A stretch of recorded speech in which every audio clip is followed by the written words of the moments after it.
The town of Blackwood had a way of making outsiders feel unwelcome.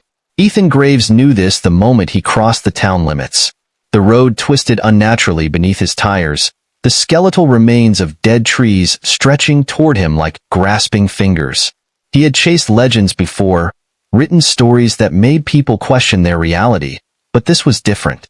This was Cain Blackwood, a name whispered in fear, a story buried under layers of denial, and now, something or someone had stirred it back to life. The Blackwood smelled of dust and damp wood, its silence stretching uncomfortably as Ethan signed in at the front desk. The innkeeper, an older woman with eyes too sharp for someone her age, barely looked at him as she slid the key forward. "People who dig into Blackwood's past don't tend to leave with answers," she muttered. "Just warnings they should have listened to." Ethan offered a thin smile, pocketing the key. "Warnings make the best stories." Sheriff Raymond Holt wasn't as amused. The man sat rigid in his office, arms crossed over his chest as Ethan placed his recorder on the desk. The sheriff's face was carved from stone, the deep lines around his mouth suggesting a lifetime of keeping secrets. "You journalists always come sniffing around when a ghost story makes its rounds," he said. "Cain Blackwood was a madman. He died. End of story. Then why do people say he's back?" Ethan pressed. Holt's fingers tightened on his desk. "Because fear is easier to believe than the truth." Still, Ethan knew the sheriff was hiding something. He could see it in the way the man's jaw clenched, in the flicker of unease in his eyes when Ethan mentioned the rumors. Sightings of a shadow lingering near the old Blackwood manor, whispers of a butcher's blade scraping against walls in the dead of night. Holt's silence only confirmed one thing. The past had not stayed buried. Ethan found the manor by sunset. The structure loomed at the edge of Blackwood's decayed woods, its windows hollow, its doors hanging loose like broken jaws. He stepped inside, the air thick with the scent of rot and something older, something wrong. The wooden floor groaned under his weight, the darkness swallowing his presence whole. He didn't expect to find anything, not on the first night, but then his flashlight landed on an object nestled beneath an old, dust-covered table. A diary. Its leather cover was cracked, its pages yellowed with time. He opened it carefully, his breath hitching as he read the first page. Cain Blackwood's diary. The handwriting was erratic, words scrawled with increasing madness. Descriptions of his victims, the way they trembled before the blade kissed their flesh. Cain spoke of the town's sins, of his purpose, of the hunger that drove him to carve his name into history with blood. And then, at the very bottom of the last page, the final entry. "He who dares awaken me shall meet my blade." Ethan's pulse pounded in his ears. A gust of wind slammed the door shut behind him, rattling the windows. Somewhere in the house, floorboards creaked, too deliberate to be the wind, too heavy to be a settling house. Ethan wasn't alone. The morning air in Blackwood was thick with unease. Word spread fast in small towns, and by the time Ethan reached Main Street, the whispers had already turned into hushed panic. A woman had been found at the edge of the woods, her body butchered in a way that hadn't been seen in decades. Ethan didn't need a police report to know what everyone was thinking. Cain Blackwood had returned. He made his way through the gathering crowd, pushing past the murmurs of the superstitious. Sheriff Holt was already there, his stance rigid, jaw set like stone. Officers moved around him, keeping people back, but Ethan caught a glimpse of the crime scene before they could push him away. Blood. So much blood. It soaked the ground, painting the fallen leaves in deep, crimson strokes. The body, what was left of it, was barely recognizable, torn apart in a manner that felt less like murder and more like a message. Ethan pulled out his phone, snapping a quick picture before a firm hand clamped down on his wrist. "Not here," a voice warned. He turned. A woman stood beside him, her expression hard, her grip firm. Olivia Carter. He recognized her from the reports, the only known survivor of a Cain Blackwood attack. She had been 15 when it happened, left for dead in the same woods where this new victim had been found. "He's back," she said, her voice barely above a whisper. "You believe that?" Ethan asked, watching as Holt ordered the body to be covered. "I don't need to believe it. I know it." Her eyes darkened, scanning the scene. And I know he's not done. Ethan wanted to press her for more, but Holt was moving in their direction, his gaze locked onto him with something dangerously close to warning. You need to leave, Graves, he said. Ethan gestured to the scene. A woman was murdered. Don't you think Blackwood deserves to know the truth? The truth, Holt said, voice low, is that Cain Blackwood is dead. This is something else. But the wounds. I said leave. Ethan clenched his jaw but took a step back. Holt wasn't just brushing this under the rug. He was suffocating it. And that only made Ethan more suspicious. By the time the body was taken away, the sun had begun to set, casting long shadows across the pavement. The crowd had thinned, leaving behind only the whispers of those who feared what this meant. Ethan turned to Olivia, who had remained silent through it all, her gaze locked onto something near the blood-stained ground. A single, bloodied raven feather lay beside the darkened soil. Ethan felt the cold settle in his spine. Cain Blackwood's calling card. The legend wasn't just a legend anymore. The deeper Ethan ventured into Blackwood Forest, the more he understood why people feared it. The trees stood like ancient sentinels, their twisted branches forming a skeletal canopy that swallowed the daylight whole. The wind barely stirred, and yet, the silence felt alive, watching, waiting. His flashlight cut through the gloom in thin, shaking beams as he followed a narrow path deeper into the woods. This was Cain Blackwood's hunting ground, the place where bodies were found gutted, carved, and displayed like works of art. Leaves crunched beneath his boots, but something about the sound felt off. It took him a moment to realize why, because his footsteps weren't the only ones. He stopped, listened. A second set of footsteps halted just a beat after his. His pulse quickened. Slowly, he turned, scanning the darkness between the trees. Who's there? His voice barely carried past the suffocating quiet. No answer, just the whisper of shifting leaves. Then his flashlight landed on something carved into the bark of a thick, gnarled tree. The butcher walks again. The words were deep, fresh, as if someone had been here recently, someone who wanted to make sure this message was seen. Ethan reached out, tracing his fingers along the grooves, the wood damp beneath his touch. A warning? Or a promise? A branch snapped behind him. Ethan spun, the flashlight trembling in his grip. Shadows stretched unnaturally between the trees, shifting, moving.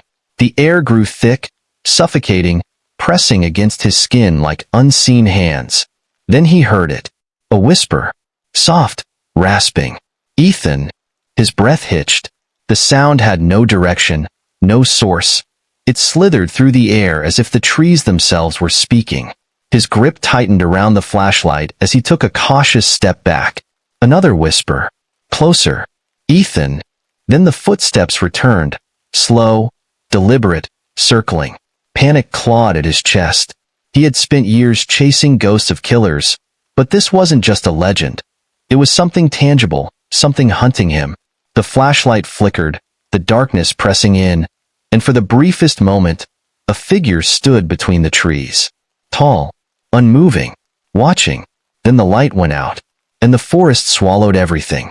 Ethan's heart hammered in his chest as he approached Blackwood Manor once again, the walls now bathed in the moonlight's pale glow. There was something magnetic about the house, pulling him in despite the warnings, the chilling stories, the deaths. Tonight, he couldn't stop himself from stepping closer.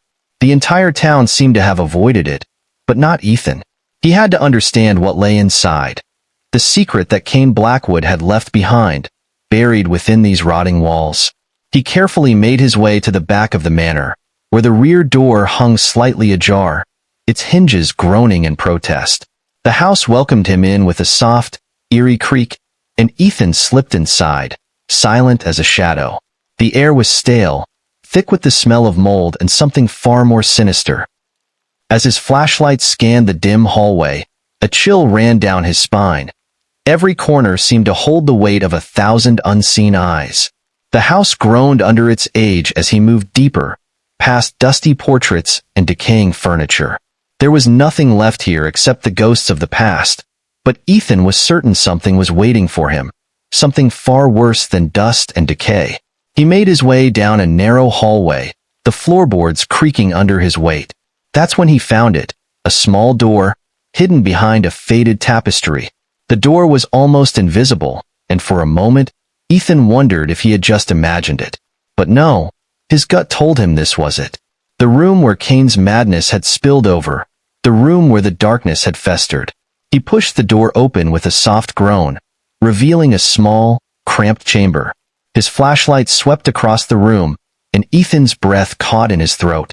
Chains lined the walls, rusted and stained, their dark red marks standing out stark against the crumbling stone.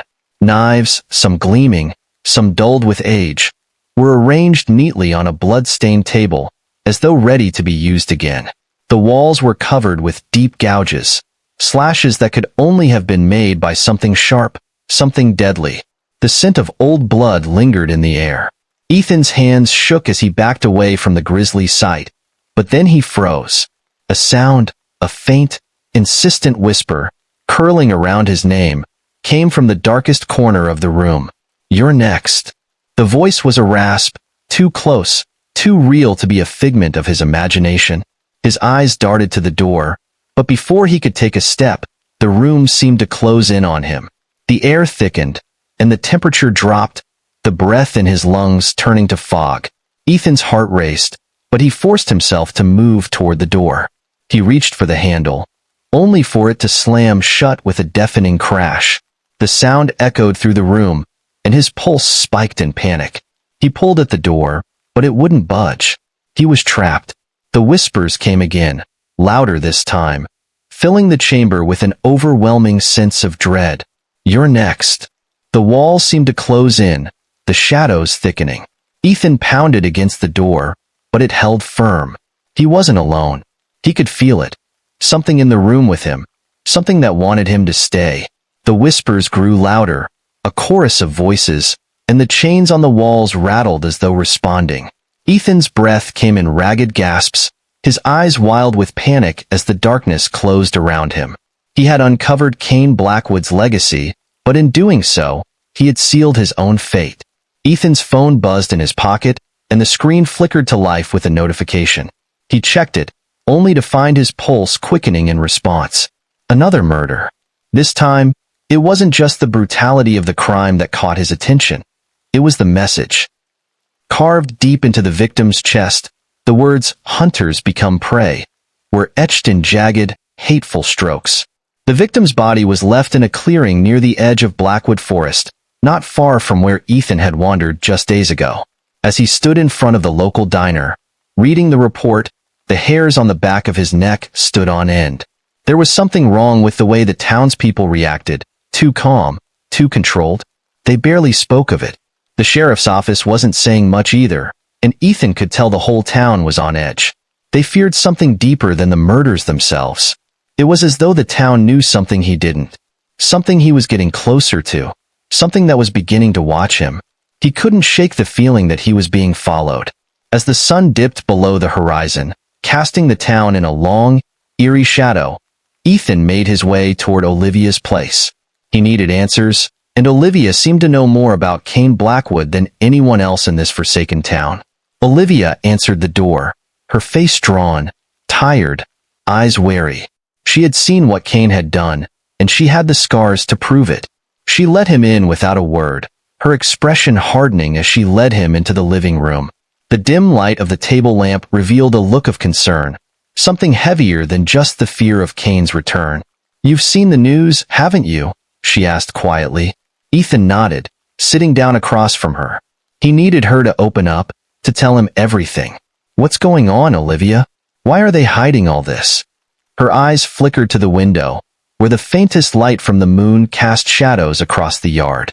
She sat back, her arms crossed tightly across her chest as if bracing herself. "There's more to Cain Blackwood than anyone in Blackwood realizes," she said, her voice tight. "I wasn't just attacked by Cain. There was someone else. Someone younger." Ethan's brow furrowed. "What do you mean? Someone working with Cain?" Olivia's eyes hardened, and for a moment, she looked like she might break. Not just working with him. An apprentice. Ethan felt his stomach drop. An apprentice? Cain was a monster. But even monsters need someone to teach them, to pass on the blood. This second killer, the one carving messages, mimicking Cain's work, it's his apprentice, Ethan. Cain didn't just kill for the sake of killing. He trained someone. Someone who knows exactly what he's doing, someone who's been taught to think like him. Like a hunter. Ethan's mind raced. The killer wasn't just continuing Cain's work. He was evolving it, making it his own, pushing the boundaries of the terror Cain had once left behind. The town was being stalked by two monsters, not one, and Ethan was trapped in the middle of it. But there was something else in Olivia's voice, something unspoken, a warning in the way her eyes lingered on his. She knew something about the apprentice, something that made her uneasy. "I think he's been watching you," Olivia said, her voice barely a whisper. Ethan's breath caught in his throat. "What do you mean?" "Look at the murder scenes, Ethan. It's not just Cain's work anymore. It's like someone's studying you, watching everything you do." She leaned in closer. "You're becoming part of the story now.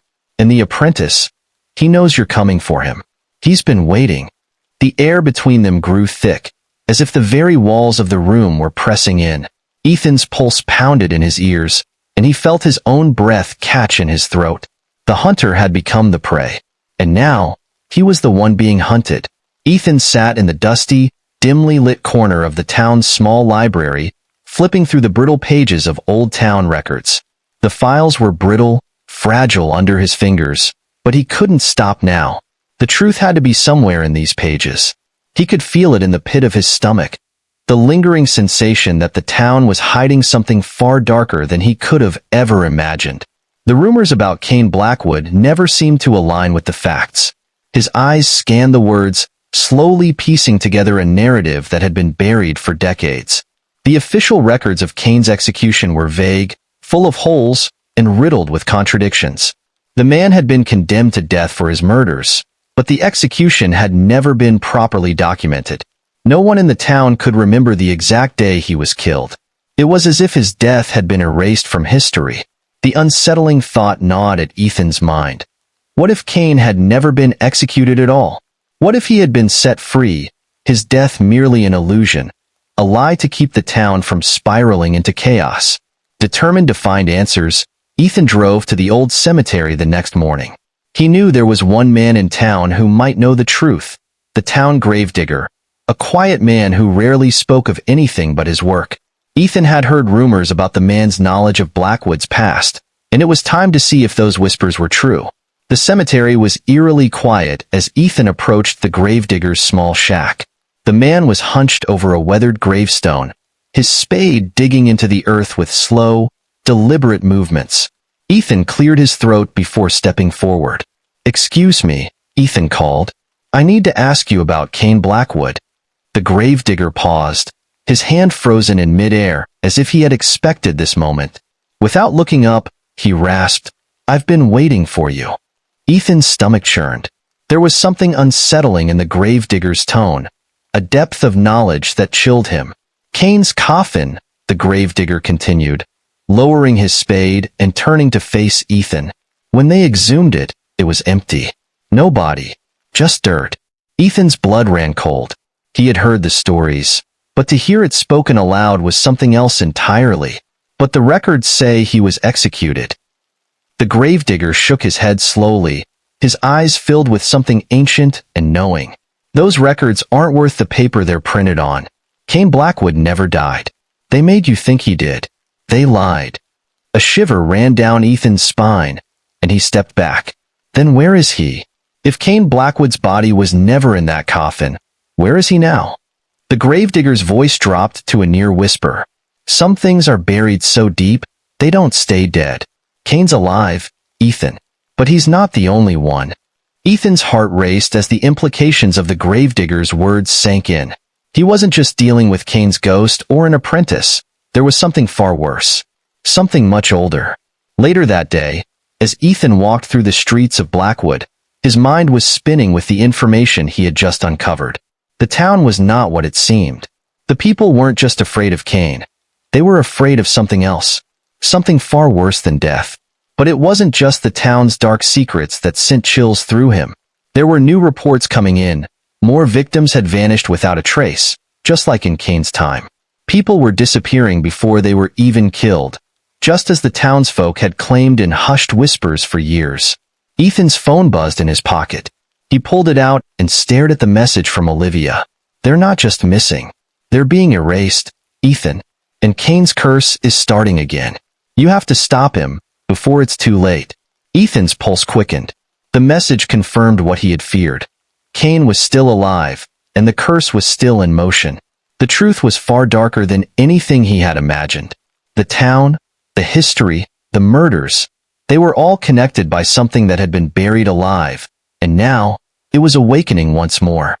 Ethan couldn't shake the feeling that he was closing in on something much more terrifying than he had ever imagined. The town's history, the murder victims, the disappearing bodies, it all seemed to lead back to Cain Blackwood, but there was something else lurking in the shadows, something ancient and malevolent. As he sat in his hotel room, poring over the records and notes he'd gathered, his thoughts raced. He needed more answers. That's when Marcus Vale walked into his life. Vale was a former FBI agent, someone with a reputation for investigating the most bizarre and gruesome cases. Ethan had heard of him. A man obsessed with Cain Blackwood, a man who had spent years hunting the butcher of Blackwood, only to walk away empty-handed. He wasn't just a survivor of the hunt. He was one of the few who had seen Cain's darkness firsthand. When they met, it was clear that Vale carried a weight heavier than anything Ethan could have anticipated. His eyes were hollow, tired, but there was a fire in them, a desperation that matched Ethan's own. Vale didn't waste time with pleasantries. "I know why you're here," Vale said, his voice low, almost a whisper. "You think Cain's just a man, a killer hiding in the shadows. But that's not the whole truth. Cain is something else." Ethan frowned, his curiosity piqued. "What do you mean? Something else?" Vale looked around, as if ensuring no one was listening, and leaned closer. "Cain's evil isn't just human. It's something darker, older than the town itself. It's a curse, a force that has possessed him for years. It's not just the violence. It's the corruption of the soul. It turns you into something inhuman, and it's been passed on. It's why he keeps coming back, why he never stays dead." Ethan's mind spun. A curse? A force that turned a man into a monster? It sounded insane, but after everything he had uncovered, it was starting to make sense. Cain's murders, his apparent immortality, the way he seemed to be a part of the town's very fabric, it all pointed to something supernatural. "Do you have proof?" Ethan asked, his voice tight with urgency. Vale shook his head slowly. "Proof? The only proof I have is what I saw with my own eyes. And what I saw will haunt me for the rest of my life. Cain doesn't just kill. He feeds off fear, off suffering. The people he's hurt, they're part of a much larger plan. A plan to make Blackwood his eternal hunting ground." Before Ethan could respond, his phone buzzed, a text from Olivia flashing on the screen. "He knows you're getting too close. Watch your back, Ethan. Something's watching you." A chill ran down his spine. He knew he was being watched, but now, the feeling was growing more oppressive. Later that night, Ethan returned to his hotel room, his mind still reeling from his conversation with Marcus Vale. He locked the door behind him and sat at his desk, replaying the information Vale had shared. The idea of Cain being more than just a man was unsettling, but the pieces were starting to fall into place. It was nearly midnight when he heard the faintest noise, footsteps in the hallway outside his room. Ethan tensed, his pulse quickening. He got up slowly, moving to the door, but when he peered through the peephole, no one was there. His heart pounded in his chest, and he turned to find his room eerily silent. But then his eyes landed on the mirror. A message had been scrawled across the glass in thick, red letters. "Keep digging." Ethan's breath hitched. The mirror wasn't just writing a warning, it was a threat. Someone was watching him, and they wanted him to keep going, to uncover the darkness that Blackwood had buried. But why? What did they want from him? The feeling of being hunted, of being prey, settled deep into Ethan's bones. He could feel the eyes of something, or someone, lurking just beyond his vision. This was no longer just a murder investigation. It was a battle for his soul, and whatever hunted Cain was now hunting him. Ethan barely slept after the warning in his hotel room. The message etched in blood had rattled him to his core, but it only fueled his determination. Whoever, or whatever, was behind Cain's return was more than just a killer. It was a presence, a darkness that seemed to be enveloping Blackwood, and Ethan knew he had to confront it, no matter the cost. But when he received the phone call from Olivia that morning, he realized that things were spiraling faster than he could keep up with. Olivia's voice, usually calm and collected, trembled with fear as she told him she had been attacked the night before. "I'm okay, Ethan," she said, gasping between breaths. But it wasn't Cain. It wasn't him. This was someone else. The words hung in the air for a moment, thick with confusion. "What do you mean, someone else?" Ethan asked, urgency creeping into his voice. Olivia hesitated before speaking again, her voice barely above a whisper. "The man who attacked me, he was wearing a mask. But he had Cain's eyes. The way he looked at me, Ethan, it was like he was learning. He knew exactly what he was doing. I'm not sure if it was a copycat, or if he's something else, but he wasn't Cain. Not completely." Ethan's mind raced. Another killer? Someone mimicking Cain? He didn't want to believe it, but Olivia's words made sense. The sheer malice, the cold precision of the attack. It wasn't Cain, but it was something disturbingly close. Ethan rushed to Olivia's apartment. When he arrived, she was sitting on her couch, bandaged but still shaken. Her eyes, once fierce with determination, were now clouded with something else, fear. And Ethan knew that fear wasn't just for her own life. It was the fear that something worse was coming. As he sat beside her, he pulled out a stack of old files he had found in a hidden drawer at the local police station. The files were old, faded with age, but they had a disturbing weight to them. Information about Cain Blackwood's past crimes, but more importantly, about a mysterious figure who had been involved with Cain long before his death. The name of the figure was never fully revealed, only that they were called the Apprentice. The files were full of theories. Some thought it was someone Cain had trained, while others suspected the Apprentice was part of the darker forces that had given Cain his strength. Ethan had a sinking feeling in his stomach as he looked through the pages. This figure wasn't just an accomplice. They were integral to Cain's reign of terror, helping him orchestrate the murders and possibly even more. "This is it," Ethan muttered, his eyes scanning the documents. Cain didn't work alone. There was someone else helping him, someone guiding him, turning him into this. He looked at Olivia, her expression unreadable. But who?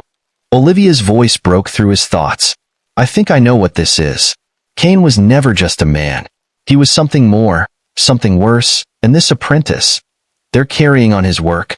But why now, after all these years?" Before Ethan could respond, his phone buzzed with a new alert. It was the local police, another murder, and the details were shockingly familiar. The victim's body was found in a similar manner to Cain's past killings, dismembered, brutal, and left for public display. But as Ethan read through the crime scene report, something didn't sit right. The wounds were far cleaner, more precise. The body had been posed differently. And there was something else, something that didn't match Cain's usual brutality. "These details," Ethan murmured, "they're not quite right. This is a mimic, but it's off. The way the body was left, it's like the killer is learning from Cain, but doesn't quite have his touch." Olivia stared at the report, her face pale. "The Apprentice," she whispered. "It's not just a name. It's a role. Someone is trying to be Cain, but they're failing." Ethan stood up, pacing the room. The pieces were coming together, but in a way that didn't offer comfort. Cain wasn't just alive in spirit. He had an apprentice. And this apprentice was not just copying his methods but evolving them, learning from Cain's mistakes, honing his craft. The question was, why? What was the end game? What were they trying to accomplish by recreating Cain's horrific murders? And more chillingly, how long would it be before they turned their attention to Ethan? Ethan's mind had been spiraling ever since he uncovered the truth about Cain's apprentice. But nothing had prepared him for the dark turn that would come when he stumbled upon the journal, hidden beneath the floorboards of Blackwood Manor. It wasn't just any journal. It was an old tome filled with disturbing rituals, symbols, and cryptic writings. As he flipped through the yellowed pages, one word kept emerging: Red Moon. The word seemed to burn into Ethan's mind, each line revealing a twisted truth he hadn't expected. The Red Moon wasn't just a rare astronomical event. It was a symbol, a time of power and blood. A ritual that had been carried out for centuries in Blackwood, meant to honor Cain and, in turn, grant his killers greater strength and longevity. The Red Moon had always been linked to the darkest parts of Blackwood's history, and now it was approaching once again. Ethan sat frozen in place, the weight of his discovery settling in like a suffocating fog. He wasn't just uncovering murders and conspiracies. He was unraveling something much deeper, something that tied him directly to the heart of Blackwood's evil. As he read further, the realization hit him with crushing force. He was part of the ritual. The murders, the bloodshed. It wasn't just a random series of killings. It was leading up to something far more sinister, something that involved him directly. The Red Moon was only days away, and the ritual would be complete. But what did it mean for Ethan? What role had he unknowingly played in bringing this nightmare to life? His blood ran cold as he flipped to the final page of the journal, where the words, "He who is chosen shall awaken the darkness," were scrawled in an unfamiliar hand. His mind raced. Chosen? Had he been chosen? Was this why he had returned to Blackwood? Was this why Cain's darkness seemed to haunt him? He had no answers, only questions, and the growing sense that whatever was happening was spiraling out of control. His phone buzzed, breaking the silence in the room. It was a text from Olivia. "Ethan, you need to get out of there. The cult is real. They're coming for you." The blood drained from Ethan's face as the words echoed in his head. The cult? The very idea seemed impossible. Yet the more he thought about it, the more everything began to make sense. There were whispers in the town, rumors of people disappearing, strange gatherings at night. But no one had ever dared speak openly about it. Now, it was clear. Blackwood wasn't just cursed by Cain's actions. It was cursed by a secret, ancient cult that had pledged their lives to his reign of terror. And the cult was waiting, biding its time, preparing for the return of their butcher. The cult's leader, a shadowy figure known only as the High One, had been orchestrating the killings, using the murders as a way to weaken the veil between this world and the dark forces that Cain had made a pact with long ago. The Red Moon would mark the final step, a sacrificial event that would bind the blood of the innocent to Cain's resurrection. Ethan had been walking into their trap all along, and now, with only days to spare, he was their chosen offering. Desperation clawed at him as he tried to piece everything together. Olivia had been right. The cult was real, and they had always been here, working in the shadows. But what if it wasn't just about stopping Cain's return? What if the cult was trying to use him as a vessel for something far darker than he had ever imagined? As Ethan stared out at the sky, the ominous glow of the approaching red moon seemed to draw closer, as if beckoning him into its embrace. It was no longer just a matter of solving a string of murders. It was about survival, and as much as he hated to admit it, he knew that Cain's resurrection was inevitable. But Ethan could not let the cult succeed, not without a fight. The pieces of the puzzle were finally coming together, but every answer led to a more terrifying conclusion. He had to stop them, before the red moon rose, and the ritual was complete. But to do so, he would have to confront the most horrifying truth of all. He was as much a part of the nightmare as the monsters who haunted Blackwood streets. The very blood in his veins might be the key to unleashing Cain's darkest power. The stillness of Blackwood Lake was shattered by the sudden disturbance. A bloated body rising from the depths, its pale skin sickly under the dull light of the waning moon. Ethan had been walking along the water's edge, trying to clear his mind after the chaos of the previous days. But as the body broke the surface, it was as though the town's cursed history had come to claim him again. The corpse was grotesque, its stomach hollowed out, its eyes violently removed. Blood stained the water, drifting out in slow, grotesque currents. The sight was enough to freeze him in place. He took a step closer, the scent of decay assaulting his senses. It wasn't the first body he'd seen in Blackwood, but this one felt different. The disfigurement, the deliberate mutilation. It was Cain's signature, unmistakable. Yet, there was something more to it. The eyes. always a part of Cain's twisted murders, had been taken, as if to remove the soul of the victim altogether. And as Ethan knelt beside the body, a strange thought crept into his mind. This wasn't just another murder. It was a message. Ethan stood up, his gut twisting with a growing sense of dread. He could feel it in his bones, a deeper, more insidious presence behind the killings. He turned to leave, but before he could, his phone buzzed with an incoming text. It was from Olivia. "Ethan, have you heard from Sheriff Holt? He's gone. No one can find him." Ethan's heart skipped a beat. Sheriff Raymond Holt had been the one person trying to keep the peace, the one person still attempting to hold on to the town's sanity, however fragile. But now he was missing, leaving behind only his badge as a chilling reminder of the powerlessness that had overtaken Blackwood. Something had happened to Holt, and whatever it was far worse than just another disappearance. Frustration and fear swirled in Ethan's chest as he turned toward the town, the lake's dark surface reflecting his growing panic. Holt had vanished, likely taken, like so many before him. But why? Had Cain finally managed to erase all traces of resistance, or was something more sinister at play? The more Ethan thought about it, the more the pieces seemed to fall into place. The town, the people, the disappearances. It wasn't just fear that had kept them silent. It was loyalty. Loyalty to Cain's legacy, a twisted allegiance to the evil that had festered for centuries. The residents of Blackwood had been protecting him, hiding his dark rituals and twisted desires from the outside world. They weren't just afraid of Cain. They revered him, offering sacrifices to preserve the town's twisted harmony. His eyes narrowed as the realization settled in. The truth was more horrifying than he could have imagined. Blackwood wasn't just a place cursed by Cain's past.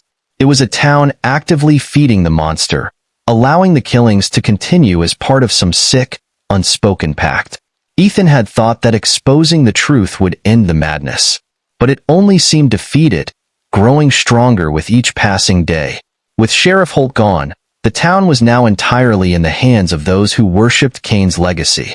It wasn't just the cult that had a hold over Blackwood. It was the very heart of the town itself.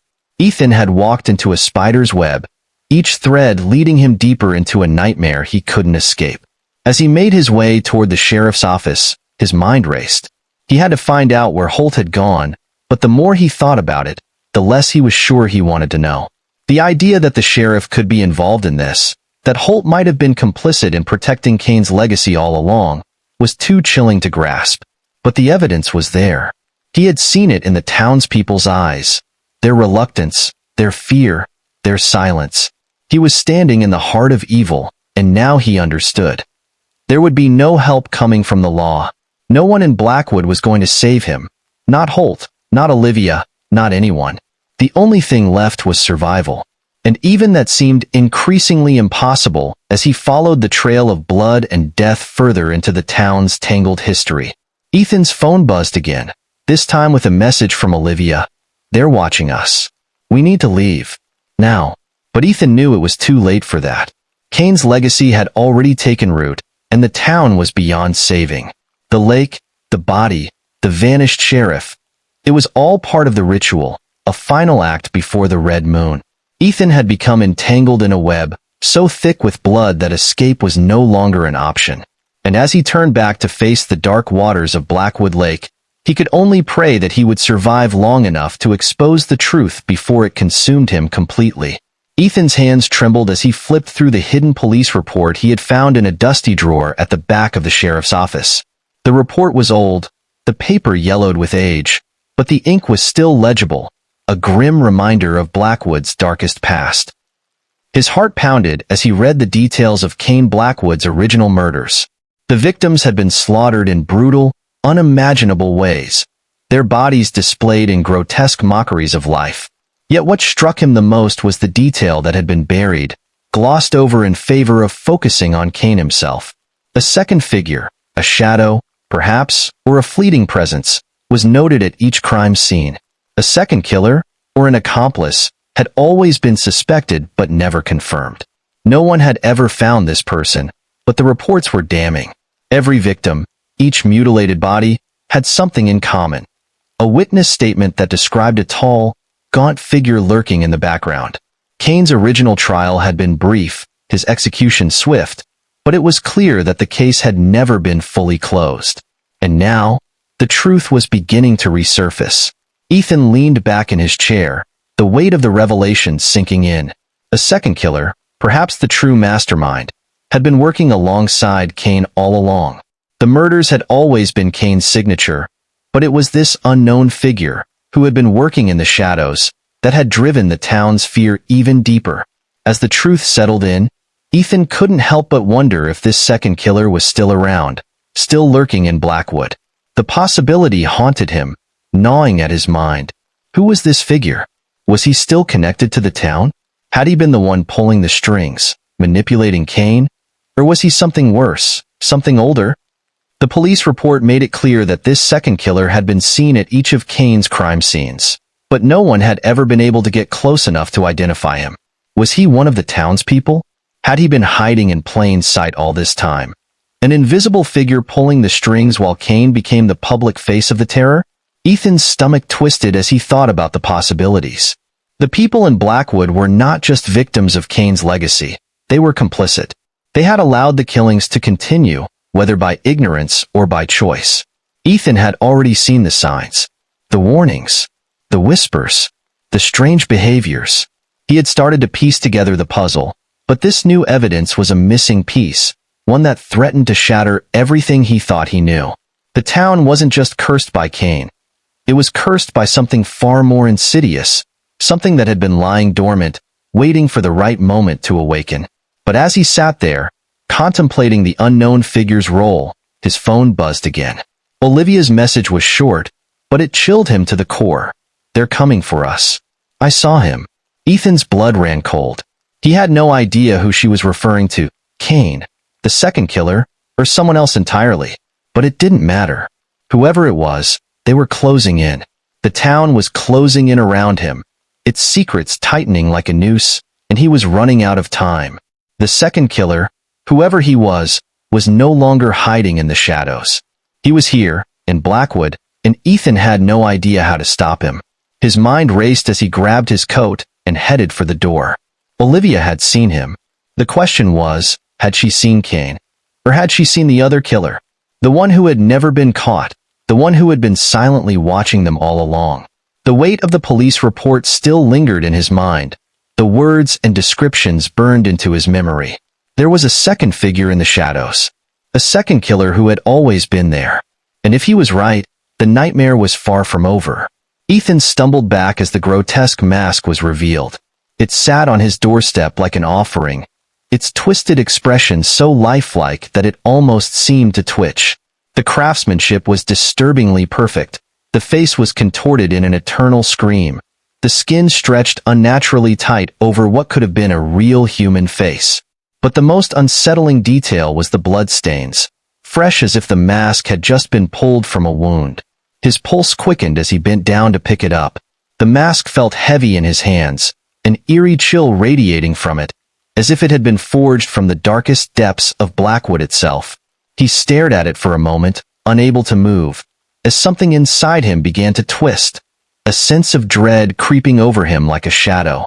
He hadn't seen anything like it before, but it felt intimately familiar. The mask didn't belong to Cain. It belonged to something else, something darker.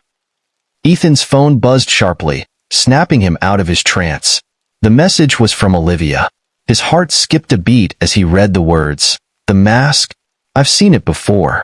It was in the shadows during my attack." A cold shiver ran down his spine. Olivia had seen the mask. She had seen it during the attack. The realization hit him like a punch to the gut. Cain wasn't alone. The masked figure, the one that had been watching them both, had been lurking in the darkness, waiting for the right moment to strike.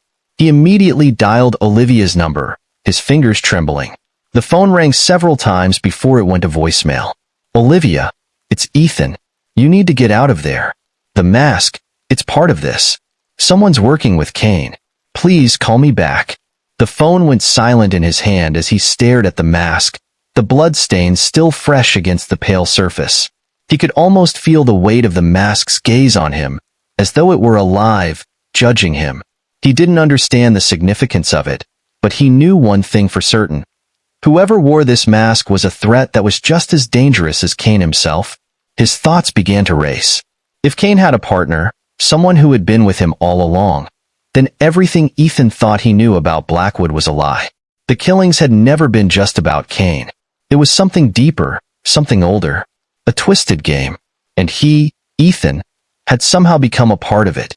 He had been drawn into this nightmare, lured by his own obsession with the town's dark past. And now, the very thing he had been investigating was staring him in the face. Ethan's mind flashed back to the police report he had uncovered. The second figure, the one who had always been present but never caught. He had assumed that figure was part of Cain's cult, or perhaps another victim of the madness that had overtaken Blackwood. But this mask changed everything. Whoever was behind it wasn't a follower of Cain. They were something else entirely. Suddenly, his phone buzzed again. It was a new message from Olivia. "They're coming for me. I don't know who they are, but they're here. Please hurry." Ethan's breath caught in his throat. He didn't waste a second.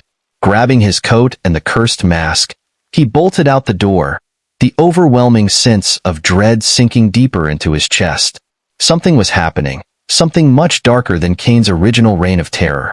The figure with the mask, this new player, was ready to claim the next victim. And Ethan had no idea how to stop them. As he rushed toward Olivia's apartment, every nerve in his body screamed that time was running out. He could almost hear the masked figure's breath on his neck, feel its presence like a shadow just behind him, always watching.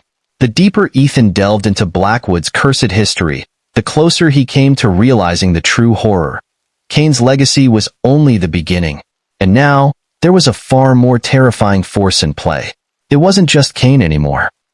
The bloodstained mask was proof of that. It was a warning.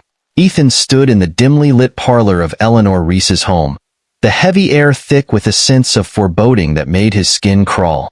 Eleanor, an old widow whose sight had long since failed her, sat in a creaking chair by the window, her fragile hands resting in her lap. Her voice, raspy and trembling with age, broke the silence. "You've come to understand something about Blackwood, haven't you?" she asked without turning to face him, as if she already knew he was there. The chilling certainty in her tone unsettled him. "Cain can't be killed." Ethan swallowed hard, trying to gather his thoughts. "What do you mean? We know he died, right? His body was buried." "No," she interrupted sharply, her voice suddenly clear. "I saw him die. I was there when they executed him, watched them hang him with my own 2 eyes. But his body never rotted. The death that claimed him wasn't natural." Her words twisted in Ethan's mind, like a key unlocking a door he wasn't sure he wanted to open. He stepped closer, more intrigued than ever. "What are you saying? His body, how is it possible that it didn't decay?" Eleanor's hands trembled, and she reached for the glass of water at her side. She didn't drink. She just let the glass sit in her hands, her knuckles whitening. "There's something about Cain that's not human. He's not bound by the rules of life and death like we are. I've seen things in this town, things people don't talk about. I've heard them too. Voices in the dark, whispers that shouldn't be. Cain's death, it was part of something else, something bigger. A ritual, maybe. But I can tell you this, Ethan. He's always watching." The words hit Ethan like a slap in the face. Always watching. It was the same sense of dread that had been creeping up on him ever since he arrived in Blackwood. Every corner he turned, every whisper he heard, felt like eyes were upon him. Eyes that were dead, but somehow not. He tried to steady his breathing, but the weight of her statement pressed down on him. But if Cain can't be killed, then what does that mean for all of this? For the murders, for the new killer, for everything? Eleanor's blind eyes, clouded by age and sightless for years, still seemed to pierce through him. It means that Cain's legacy is never over. It's a cycle, a never-ending loop. The killer you're chasing, they're not the first, and they won't be the last. Ethan felt a cold wave wash over him, the implications of her words unraveling in his mind. Cain's death had been a lie, a convenient story for a town desperate to bury its past. But there was more. The mask, the whispers, the second killer. Cain's return had never been a question of if. It had always been a question of when. Before he could respond, Eleanor leaned forward, her voice dropping to a whisper. You think you can stop him, Ethan? You think you can dig up the past and find the truth. But truth is, it's already found you. Cain is coming for you, just as he came for me. You're part of this now, and you'll never escape it. He'll always find you. Her words hung in the air like a suffocating fog. Ethan's chest tightened as he struggled to breathe. The widow's warning echoed in his mind, an insidious mantra he couldn't escape. Always watching. How do you know all of this? He asked, his voice barely a whisper. Eleanor closed her eyes, her lips trembling as if she were speaking from some distant place, far removed from the world of the living. Because I saw him. I saw him that night, when the town buried him. He was dead, but his eyes, they were still open. And I knew then, he would never stay dead. He's eternal. And he's always watching. Ethan's heart pounded in his chest, the room spinning as Eleanor's words settled deep inside him. The terror of Blackwood was not just confined to the murders, to Cain's twisted legacy. It was an infection that spread through the very soul of the town. No one was safe, not even the ones who thought they could escape. He turned and hurried out of Eleanor's house, the weight of her warning pressing heavily against his back. As he stepped into the cool night air, the feeling of being watched intensified. The hairs on the back of his neck standing on end. The streetlights flickered, casting long shadows that seemed to follow him. In the distance, a raven cawed, louder than it had any right to. The silence of Blackwood felt suffocating, as though the town itself had swallowed him whole. And as the darkness closed in, Ethan couldn't shake the feeling that Eleanor's words were already starting to ring true. Cain was always watching, and Ethan had just become the next piece in his never-ending game. Somewhere, out there in the night, he knew the eyes of the butcher were on him. Ethan's breath came in ragged gasps as he pushed through the underbrush, each step deeper into the woods, pulling him further away from the town of Blackwood and closer to the place he dreaded most. He had tracked down every lead, every whisper, until he had finally found it. The last known hiding place of Cain Blackwood. An old hunting cabin, long abandoned, now overrun by the creeping vines and rotting timbers of the forest. The trees seemed to close in around him as he approached, casting long shadows that slithered across the forest floor like creatures of the night. Every crack of a twig underfoot sent his pulse racing, his senses on edge. The silence of the woods was unnerving, too quiet, too still. The only sound was the distant rustling of leaves and the occasional caw of a raven overhead. It was a place where things weren't quite right, where every corner felt like it could hide a secret far darker than the one he was searching for. The cabin was nothing more than a decaying structure, its once sturdy frame now a skeleton of rotting wood and broken windows. A single light flickered dimly inside, a faint glow seeping from the cracks in the door. He hesitated for a moment before pushing it open, the door creaking ominously as he entered. The air inside was thick with dust, the smell of old decay heavy in his nostrils. As Ethan's eyes adjusted to the dim light, his heart skipped a beat. The walls were lined with photographs, Polaroids, to be exact. At first glance, they seemed like a sickening collection of crime scene photos, the faces of Cain's victims frozen in time. Their eyes were wide with terror, their bodies contorted in grotesque, unnatural positions. Each photo was pinned to the wall with a single rusted nail, the images so vivid that they seemed to leap out of the darkness. He stepped closer, his hand trembling as he reached for one of the photographs. The face of a woman, her eyes wide in a mixture of fear and disbelief, stared back at him. She was one of the recent victims, the one found by the lake just days ago. His stomach churned as he scanned the rest of the photos. Victim after victim, some familiar, some unknown. It was like a twisted timeline of death, each image more grotesque than the last. But then, in the center of the wall, Ethan's eyes caught something that made his blood run cold. A new Polaroid had been pinned to the wall, fresh and unmistakably clear. His own face stared back at him from the photograph, wide-eyed and frozen in a look of sheer terror. The room seemed to spin around him. His pulse thudded in his ears as his hands trembled, gripping the Polaroid. He could feel the weight of it, the suffocating knowledge that Cain had been watching him this whole time. Every step he took, every corner he turned, every move he made. It had all led him here, to this cabin, to this moment. Ethan staggered back, his head spinning as the room seemed to close in around him. The walls felt as though they were breathing, the air thick with a sense of dread that wrapped around him like a vice. His eyes darted around the room, scanning for any sign of movement, any hint that someone, or something, was watching him. Then, from the corner of his vision, he saw something else. A shadow. It moved across the floor, slow and deliberate, like a predator stalking its prey. His heart pounded in his chest as he spun around, but there was nothing there. Just the cabin's decaying interior, the dark corners filled with only silence. But the silence wasn't comforting. It was suffocating. It was as though the entire forest, the entire world outside, had fallen away, leaving him alone with something far more terrifying. He could feel it now, creeping up behind him, the sensation of eyes on him from every direction. He wasn't alone. He turned back to the wall, his eyes locked on the Polaroid of his own face. His breath quickened as the realization hit him. Cain was close, closer than he had ever been. This was more than just a twisted game. This was a warning. Cain was hunting him now, and there was no place to hide. The sound of something shifting in the darkness behind him made his skin crawl. He spun around, his hand instinctively reaching for the gun at his side, but before he could react, the door slammed shut with a deafening bang. The cabin was now sealed, and the air grew thick with an oppressive, suffocating pressure. Ethan's pulse raced as he backed up against the wall, his breath coming in short, panicked gasps. The shadows seemed to move, swirling around him, and he could hear the faintest whisper in the air.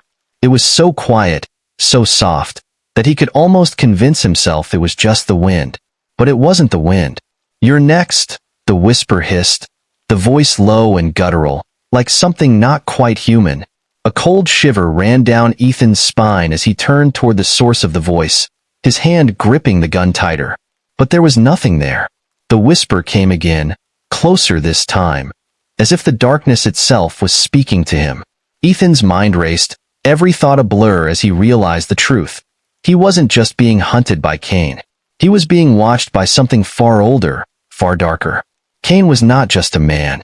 He was a symbol, an embodiment of something that had been lurking in Blackwood for generations, waiting for the right moment to rise again. And that moment was now. The faint sound of footsteps echoed from somewhere in the darkened cabin, growing louder, closer. Ethan's grip on his gun tightened, his fingers numb with fear. The darkness was closing in on him, and he knew with sickening certainty that there was no escape. Cain Blackwood had found him, and this time, there was no running. Ethan's breath caught in his throat as the howling wail ripped through the night, a sound so primal, so raw, that it made his blood run cold. It echoed across the forest like the anguished cry of something not quite human, something tortured, something ancient.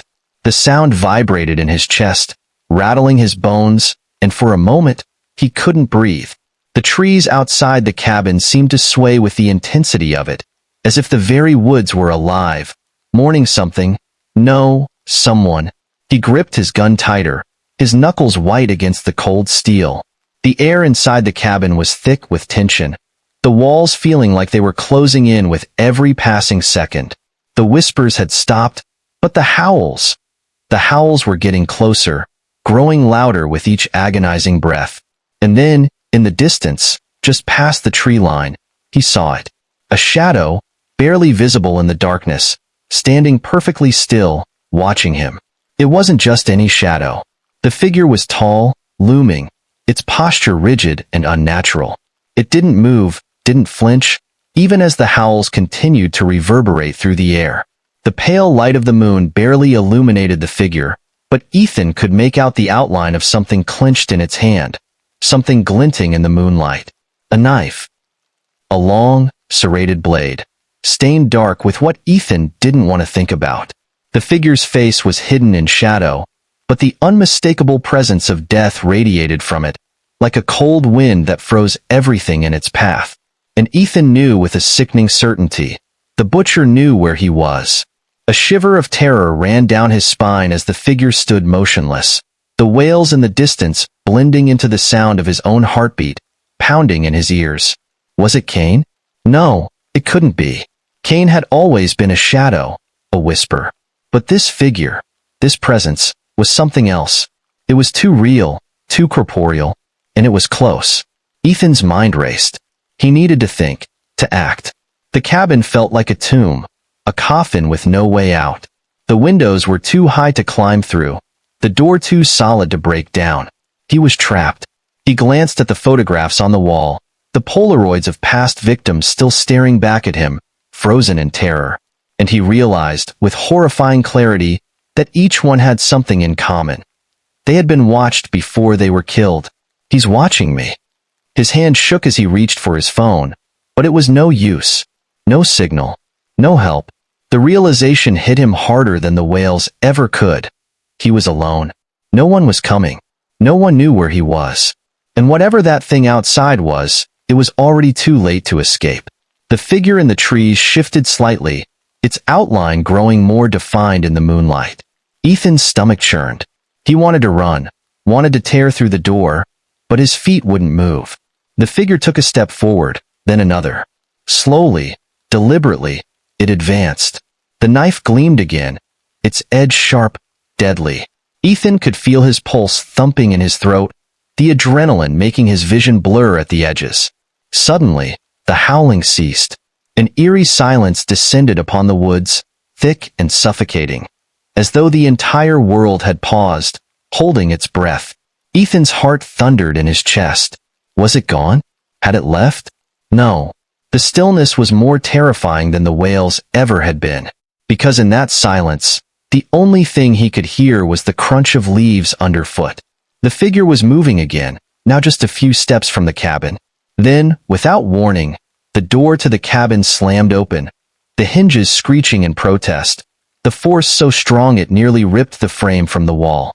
Ethan's heart skipped a beat as he whirled around, gun raised, but the figure was gone. The door had been blasted open, but there was no one there. And yet, as Ethan's eyes darted frantically around the cabin, something told him he wasn't alone anymore. He wasn't sure how he knew, but the air was different, thicker, heavier. The darkness had shifted, had filled the space, crawling into the corners of the room. Something in the very fabric of the place had changed, had become infected with that same cold, suffocating presence. A slow, deliberate creak sounded from behind him. The floorboards, too familiar, too creaky. Ethan spun around in panic, his breath coming in short, sharp bursts, but once again, nothing. Nothing but shadows, nothing but silence. And then the whisper came. This time, it was right next to his ear. Soft. Low. I'm here, Ethan. He froze.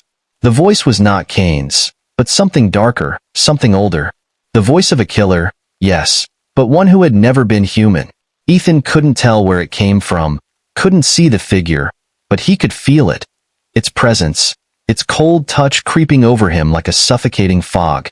The knife. The blood. He had to survive. But Ethan had no idea how. Ethan sat hunched over his laptop, the pale light from the screen casting long shadows across the cabin. His fingers hovered over the keyboard as he replayed the audio files he'd uncovered. Cain Blackwood's trial recordings. It was the one lead that might finally provide answers, the one connection to the killer he had been chasing for so long. But as the tape hummed to life, a sense of unease crawled up his spine. The voice on the recording, grating and cold, was unmistakably Cain's, a voice that still echoed in Ethan's nightmares. But as the recording progressed, something began to shift. The voice of Cain wavered, glitching and warping in strange ways, like the tape itself was being torn apart by some invisible force. The words became distorted, merging together in a static mess of unintelligible syllables. Ethan leaned in closer, squinting at the screen, trying to make sense of the jumble of sound. He paused the recording, replayed it, then tried to clean up the distortion with his editing software. But nothing seemed to work. The more he tried to fix it, the worse it became. And then, just as he was about to give up in frustration, it happened. A new voice emerged from the static. It wasn't clear at first, barely a whisper against the background noise, but it was there. Ethan's heart skipped as he heard it again, faint but unmistakable. A low, guttural whisper, barely audible, creeping through the distortion. The words were soft, chilling, almost playful. "He's still here." Ethan's breath caught in his throat. He rewound the tape, heart racing, trying to pinpoint the exact moment the voice appeared. There it was again, clearer this time, cutting through the static with cold precision. "He's still here." His hands shook as he turned up the volume, afraid to hear more but unable to stop himself. The voice was unlike anything he had ever heard. It wasn't just Cain. It was something else. Something darker. "Who are you?" Ethan whispered, more to himself than anyone else. The voice responded immediately, seeping through the speakers like an eerie lullaby. "We never left." Ethan recoiled, the words hitting him like a punch to the gut. He had thought it was Cain, had believed that the killer was still in Blackwood, pulling strings, manipulating events. But now, it was clear that there was something much worse, something more sinister, lurking in the shadows. And it wasn't just Cain. It was a presence, a collective evil, a force that had never gone away. The recording began to glitch again, this time faster, louder, as if it was being torn apart by unseen hands. The voice faded, and for a moment, there was only static. Then, in the silence, something even more terrifying happened. The distortion in the audio was replaced by a new sound. A soft, almost inaudible scratching noise, like nails dragging across wood. Ethan's pulse quickened.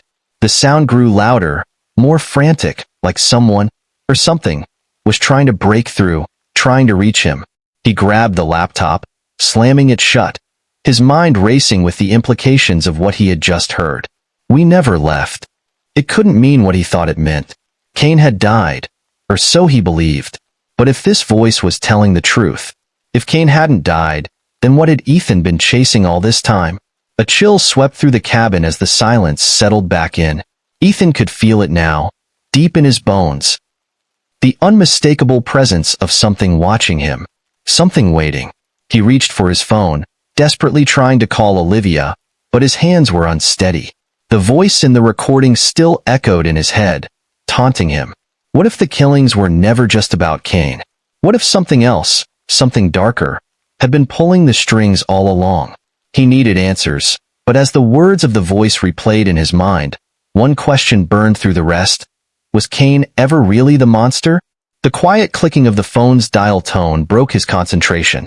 But when the call finally connected, a strange, unsettling sound interrupted.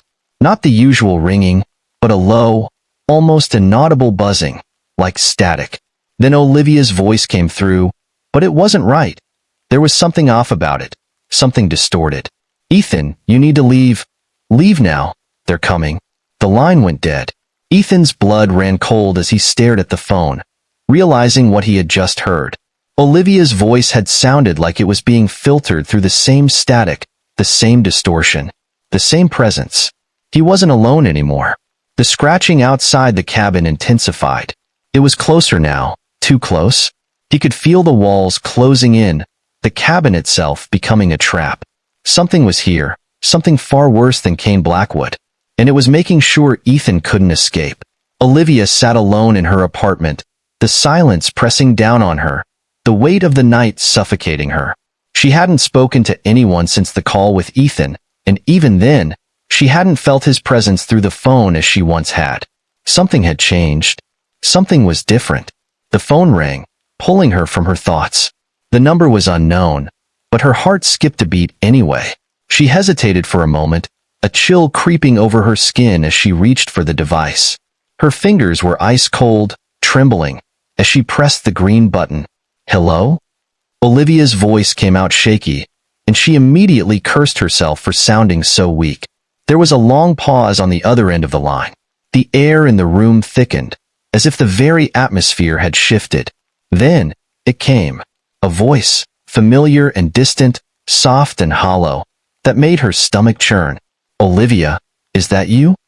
It was her mother's voice, clear as day, as if she were sitting right next to her. Her blood ran cold. Her mother had been dead for 5 years. She had seen the body. She had buried her with her own hands. "Mom." Olivia's voice trembled, barely more than a whisper, her mind scrambling to make sense of the impossible. This couldn't be real. It couldn't be happening. But there it was, unmistakable. "I've been watching you, Olivia." The voice was softer now, almost a pained whisper. "You were always so strong. You were always so much like me." A deep breath echoed from the other end, ragged and slow. Olivia's throat went dry. Something wasn't right. She could hear the faintest trace of a man's breathing in the background, an unsettling, rhythmic sound that sent a wave of nausea washing over her. "Who is this?" Olivia demanded, trying to steady her breath, her pulse thundering in her ears. "What do you want?" The breathing continued, steady, almost intentional, as if the person on the other side of the line was savoring the moment. Olivia's grip on the phone tightened, and she moved toward the door, her instincts telling her she wasn't safe here anymore. Then, the voice came again, this time cold and final. "Blackwood belongs to me." The words hung in the air, sharp and threatening. They weren't just a declaration. They were a promise that echoed through the very fabric of Blackwood itself, resonating with the ancient evil that had always lurked beneath the town's surface. The line went dead. Silence enveloped Olivia. She stood motionless, the phone still pressed to her ear, as if waiting for something, anything, to break the stillness. Her pulse thudded in her ears, the final words repeating over and over in her head. "Blackwood belongs to me." She knew, without a doubt, that this was Cain's voice. This wasn't some twisted trick. No one else could speak with that kind of malice, that kind of authority. It had always been Cain's claim, even from beyond the grave. And if he truly was still out there, if he had returned, Olivia didn't know what horrors awaited them. But she couldn't stay here. She couldn't stay in the town that had birthed such darkness, such evil. She turned, ready to leave. But as she stepped toward the door, something caught her eye, a shadow, dark and shifting, like a man watching her through the window. Olivia froze, the air thick with dread. She couldn't see the face, but she knew it was him, Cain. She took a step back, hand reaching for the door, heart racing, every instinct screaming at her to run. But before she could make her move, the voice whispered again, clear and cold, "I'm coming for you." A chilling laugh followed, low and guttural, as if he was already inside the room with her. Olivia's breath caught in her throat as the door handle began to turn, slowly, agonizingly slow, as if whatever was on the other side was savoring every second of her terror. The breath in her lungs hitched. This was no longer just a nightmare. Cain Blackwood had come back for them, and this time, there was no escaping. Ethan stood before the mirror in his hotel room, brushing his fingers through his disheveled hair, trying to clear the exhaustion from his mind. His reflection appeared normal, at first. His tired eyes stared back at him, haunted by the case, the endless murders, and the unrelenting feeling that Cain Blackwood was always watching. He hadn't had a moment of peace since he arrived in Blackwood, but something wasn't right. He stared deeper into his reflection, as if expecting it to tell him something. It was subtle at first, a strange shifting in the corners of his vision. He blinked and looked again, focusing on the mirror's surface. For a moment, everything seemed as it should, until his gaze moved beyond his own reflection. Behind him, in the mirror, a second figure stood. Ethan's heart skipped a beat. The figure wasn't there in the room with him. He was alone, but in the mirror, there it was. A silhouette, obscured by shadows, a dark figure that seemed to linger just outside his periphery. He spun around, expecting to find someone standing in the doorway, but there was no one there. His pulse quickened. He looked back at the mirror. The figure was still there, just behind him. Its outline was vague, almost formless, but the longer he stared, the more defined it became. The figure's presence felt wrong, unnatural. It wasn't just the shadows. It was the emptiness that seemed to radiate from it. Suddenly, his reflection in the mirror shifted. His own face twisted into a grotesque, unnatural grin that wasn't his own. Ethan's stomach lurched, while rising in his throat. He reached out, trying to touch the glass, but the reflection of his own hand, didn't match his movement. It was too slow, jerky, as if it wasn't his hand at all. And then, something else, something far worse, caught his eye. Scrawled across the mirror, barely visible at first, was a single word, etched into the glass with something dark and sharp. Run. The word was jagged, almost as if it had been carved into the mirror with a blade. Ethan's breath caught in his throat as he stumbled backward, his mind racing to make sense of what he was seeing. It wasn't possible. This couldn't be happening. His pulse was deafening in his ears, and his mind spun with the implications. The word was clear. It wasn't a warning, it was a command. Whoever, or whatever, was behind him in the mirror knew exactly who he was, knew exactly what he was doing, and it was telling him to run. Ethan didn't hesitate. His feet moved before his brain could process the decision. He didn't care if it was a trick, or if it was his mind playing tricks on him. All that mattered was the fact that someone, was in the room with him, and he had to get out. He spun around, scanning the room once more, but the space was empty. Yet, he couldn't shake the feeling of being watched. He didn't trust his own eyes anymore, didn't trust the mirror. It wasn't just showing him his reflection. It was showing him something darker, something far more sinister. He backed away from the mirror, heart pounding, and turned toward the door, hand on the doorknob. But as he glanced back, he saw it again. The figure in the mirror. It was closer now. No, he wasn't just seeing things. The figure's face, though shrouded in darkness, became clearer, and Ethan recognized the twisted, cruel smile that stretched across its lips. It wasn't human. He didn't need to see its eyes to know it wasn't human. This was Cain. Cain was inside the mirror, watching him, mocking him, and the worst part? It wasn't just a vision.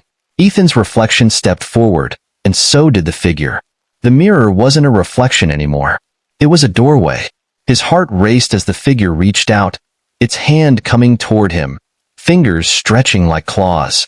Ethan's instinct screamed at him to flee, but before he could make a move, the door behind him slammed shut with a deafening bang, trapping him inside.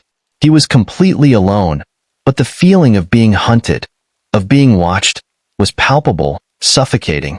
And then, in the stillness of the room, he heard it, a whisper, low and rasping, just behind him, echoing through his bones. Run. Ethan sat in the dimly lit library of the old Blackwood church, flipping through ancient town records that reeked of decay. The room, filled with the scent of mold and dust, seemed to close in around him as the hours passed. He had been there for days, sifting through endless pages of documents, desperate to uncover any clue that would explain the twisted history of the town. The deeper he dug, the more he realized that Blackwood's dark past was far more sinister than he could have ever imagined. One particular journal caught his eye, an account written by one of Blackwood's original settlers, detailing the early years of the town's founding. The entries were disturbing, filled with references to rituals, sacrifices, and blood oaths made to entities far beyond the comprehension of ordinary men. The words on the pages seemed to blur as Ethan's mind raced, and he felt the weight of something malevolent watching him from the shadows. His hand trembled as he flipped to the last entry, where the chilling truth emerged. Every year, a sacrifice is made. It is the price we pay for the land's blessing. The butcher is our offering.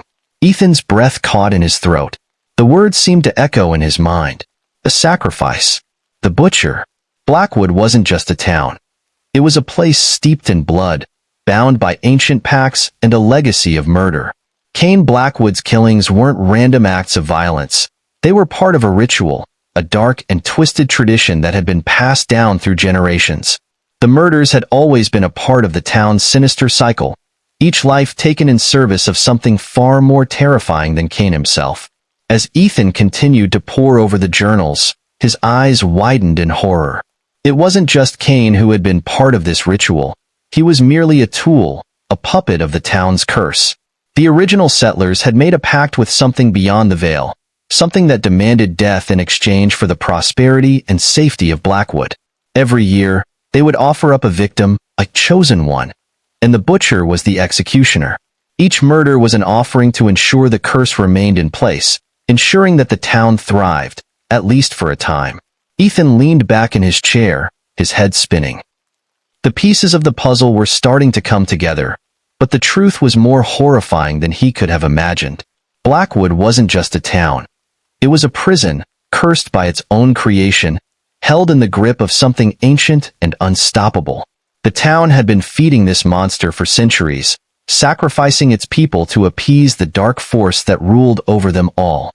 Suddenly, a loud bang echoed through the library, making Ethan's heart leap into his throat. He shot up from his seat, instinctively reaching for the gun he'd concealed in his jacket. The silence that followed was suffocating, and for a moment, Ethan wondered if his mind was playing tricks on him. But then, he heard it, a soft whisper, too faint to fully understand, but unmistakable. It was coming from the hallway. "Keep digging," the voice rasped. Ethan's blood ran cold as the realization struck him like a bolt of lightning. Someone, or something, was watching him. The very walls of Blackwood seemed to close in on him, and the air thickened with a palpable sense of dread. The town's lie was unfolding before him, and the consequences of his investigation were more dangerous than he could have ever imagined. The truth was clear now. The town of Blackwood was cursed, and Cain Blackwood was only the latest in a long line of butchers. Each murder was a part of the ritual, each victim an offering to the dark forces that controlled the town. And Ethan? He was the next target. The town had always protected its secrets, and it would do anything to keep them buried. The truth about Blackwood's cursed legacy was a lie they'd told for generations, and now, it was up to Ethan to decide how much he was willing to sacrifice to expose it. As he gathered the documents, his mind raced with the implications. The murders, the disappearances, the whispers that followed him everywhere. Cain wasn't just a killer. He was a servant, a tool of something far darker. Ethan had unwittingly become part of the town's twisted game, and there was no turning back now. The town wouldn't let him leave until he paid the price for his curiosity. But Ethan wasn't ready to give up yet. Not without a fight. He had to get out of there. He had to expose the truth. But as he stood up, the ground seemed to tremble beneath him. The door slammed shut with a deafening crash, and Ethan spun around in panic. Something was coming. The whispering grew louder, filling the room, surrounding him, suffocating him. It was the town's curse. It was alive, and it was hungry. And Ethan was its next victim.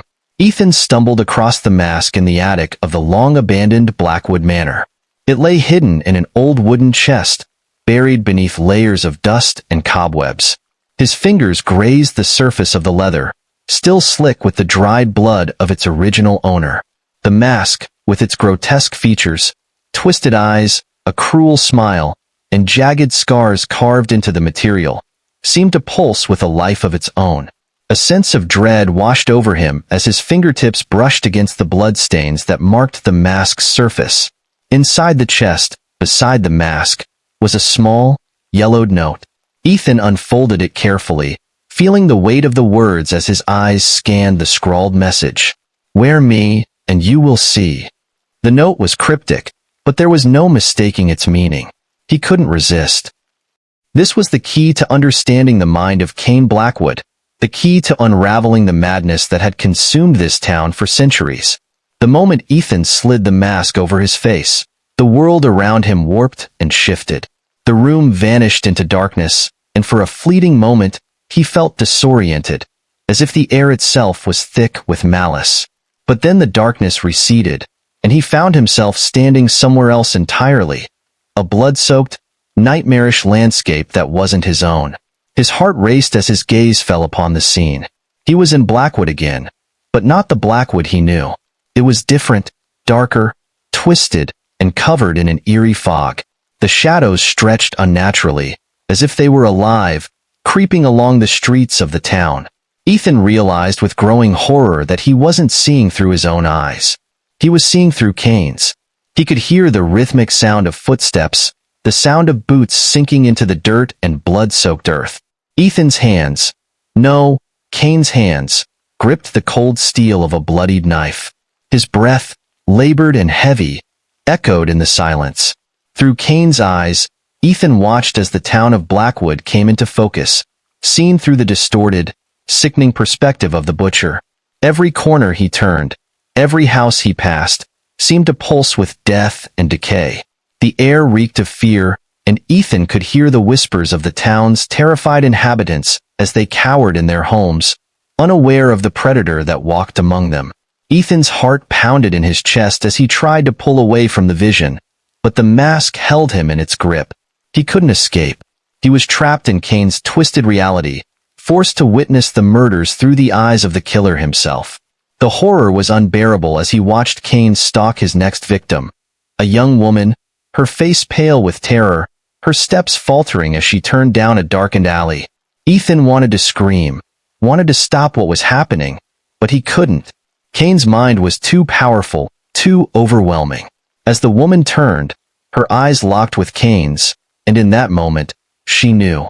She knew what was coming, but it was too late. Cain lunged, the blade in his hand cutting through the air with a sickening speed. Ethan felt the warmth of blood on his skin, felt the life of the woman draining from her body. But it wasn't just her blood. It was Cain's blood, his fury, his madness, all merging into one, consuming Ethan's senses. The mask forced him to see every brutal detail. The terror in the woman's eyes, the desperate struggle for life, the cold, unforgiving finality of death. It was all too much to bear. He tried to tear the mask from his face, but it wouldn't budge. It was as if the mask had become a part of him, pulling him deeper into Cain's twisted psyche. With every murder Ethan witnessed, he could feel himself slipping further away from reality.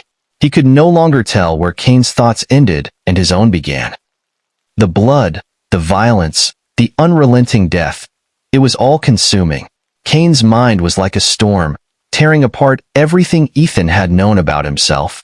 Finally, after what felt like an eternity, the vision faded. Ethan gasped for breath, his hands shaking as he removed the mask, his heart still pounding from the horrors he had just witnessed. He was back in the attic, back in the cold, desolate manor. But the mask had left its mark on him. The images, the sounds, the feeling of Cain's bloodlust, they lingered in his mind, burned into his memory. Ethan staggered backward, clutching the mask to his chest, trembling as the full weight of what he had experienced settled over him. He could still hear the echo of Cain's laughter, the sound of the blade cutting through flesh, the woman's final scream. He was no longer just an observer. He was part of the cycle now, and Cain's influence would never leave him. The town of Blackwood was cursed, and Ethan had just become its latest victim. And somewhere, deep in the shadows of the town, Cain's voice whispered, "You're mine now." Ethan was exhausted, but the story was far from over. He knew the town of Blackwood had secrets buried deeper than anyone could comprehend, and every step he took seemed to uncover more of the grotesque truth. The latest lead had brought him to the Blackwood Psychiatric Asylum, a bleak, towering institution on the outskirts of town. Rumors told of a woman who had survived Cain's original killing spree, but the horrors of that night had driven her mind to the brink. Institutionalized for years, she was the last living connection to the monster who had terrorized the town. Ethan had to see her. He had to understand what she knew. The hospital was eerie in its silence, the fluorescent lights buzzing like the hum of 1,000 secrets. The staff eyed him warily as he passed, but he was determined. He'd heard the whispers from the nurses, the warnings that the woman, Lena Reeves, was never to be disturbed. They spoke of her violent outbursts, her screams that filled the hallways at night. But it wasn't the asylum's threats that haunted him. It was the truth he hoped she could offer. When he finally stood in front of Lena's cell, the door was slightly ajar. The room was dark, the walls adorned with cryptic symbols, some painted in red, others hastily scratched into the plaster. Ethan stepped inside cautiously, trying to ignore the gnawing sensation that something wasn't right. Lena sat on the edge of the bed, her arms wrapped tightly around herself as she rocked back and forth. Her once beautiful face was gaunt, her eyes wide and unblinking as she stared into the nothingness of her mind. As soon as she saw him, she froze. Her mouth opened, her breath quickening, and a strange, guttural scream erupted from her throat. Ethan stepped back instinctively, but it was too late. Her voice echoed through the room, a sound filled with terror. "Cain, Cain, no, no," she cried, her voice trembling as she clawed at her own skin. Like the mere mention of his name was enough to send her spiraling into madness. Ethan's heart raced. He knew that her screams were more than just the result of years of confinement. There was a primal fear behind them, a terror that had been seared into her soul. She wasn't just afraid of the name, she was afraid of him. The way she screamed it, the rawness of her voice. It was as though Cain himself had just entered the room. Lena's eyes darted toward him, locking onto his. Her pupils were dilated, and her face was twisted in a mix of pain and recognition. Then, in a voice barely above a whisper, she spoke. "He doesn't need a body to kill," she said. Her words were chilling, coated in dread. Ethan's blood ran cold. The implications of what she had said were monstrous. It meant Cain's presence wasn't tied to his body. Even if he were dead, even if his physical form no longer walked the earth, the evil that had consumed him could still exist. It could still kill. Ethan tried to press her further, but her mind seemed to be splintering as she repeated the same phrase over and over. "He doesn't need a body to kill." Her voice was distant, as if she were no longer speaking to him, but to someone, or something, else. Ethan was about to turn and leave, his mind racing with the implications of her cryptic statement, when something caught his eye. Beneath her hospital gown, her arms were covered in fresh, bleeding wounds. Ethan's breath caught in his throat as he approached her cautiously, and when he looked closer, he saw it, the unmistakable carving pattern of Cain's signature. The jagged cuts that had once appeared on his victims, the marks that symbolized death, were etched into her skin, raw and still bleeding. But Cain was supposed to be dead. This was impossible. Ethan felt his stomach churn as his fingers brushed the side of his neck, feeling the scar left by the mask's cursed influence. "Why?" Ethan breathed, his voice trembling. Lena's eyes were glazed, staring straight through him. "He's still here. He's always here," she whispered, her voice breaking as her head drooped forward. The silence that followed was suffocating. Ethan didn't know what was worse, the fact that Lena was covered in Cain's marks or the chilling realization that Cain might not just be haunting the town, but haunting everyone. Suddenly, the room's door slammed shut behind him, locking him in. The click of the lock echoed loudly in the oppressive silence, sending a chill down Ethan's spine. He spun around, but no one was there. Lena's voice rang out again, her words barely audible, but dripping with terror. "It's his doing. You've awakened him." Ethan could feel it then, the unmistakable sensation of being watched. Something was in the room with him, something that shouldn't be there. The air grew colder. The hairs on the back of his neck stood on end. And then, just before he was about to panic, Lena raised her head again. Her face was now completely changed. Her eyes, once wide with fear, were dark, empty, hollow. She smiled. "Now, you're next." Ethan stood alone in the dimly lit room, staring at Cain's mask in his hands. The bloodstains, dark and dried from years of neglect, seemed to pulse with a dark energy. After everything he'd seen and experienced, every twisted vision, every clue he'd uncovered, he knew he had to confront the monster head-on. He could no longer remain a passive observer. The mask, though cursed and horrific, held the answers he sought.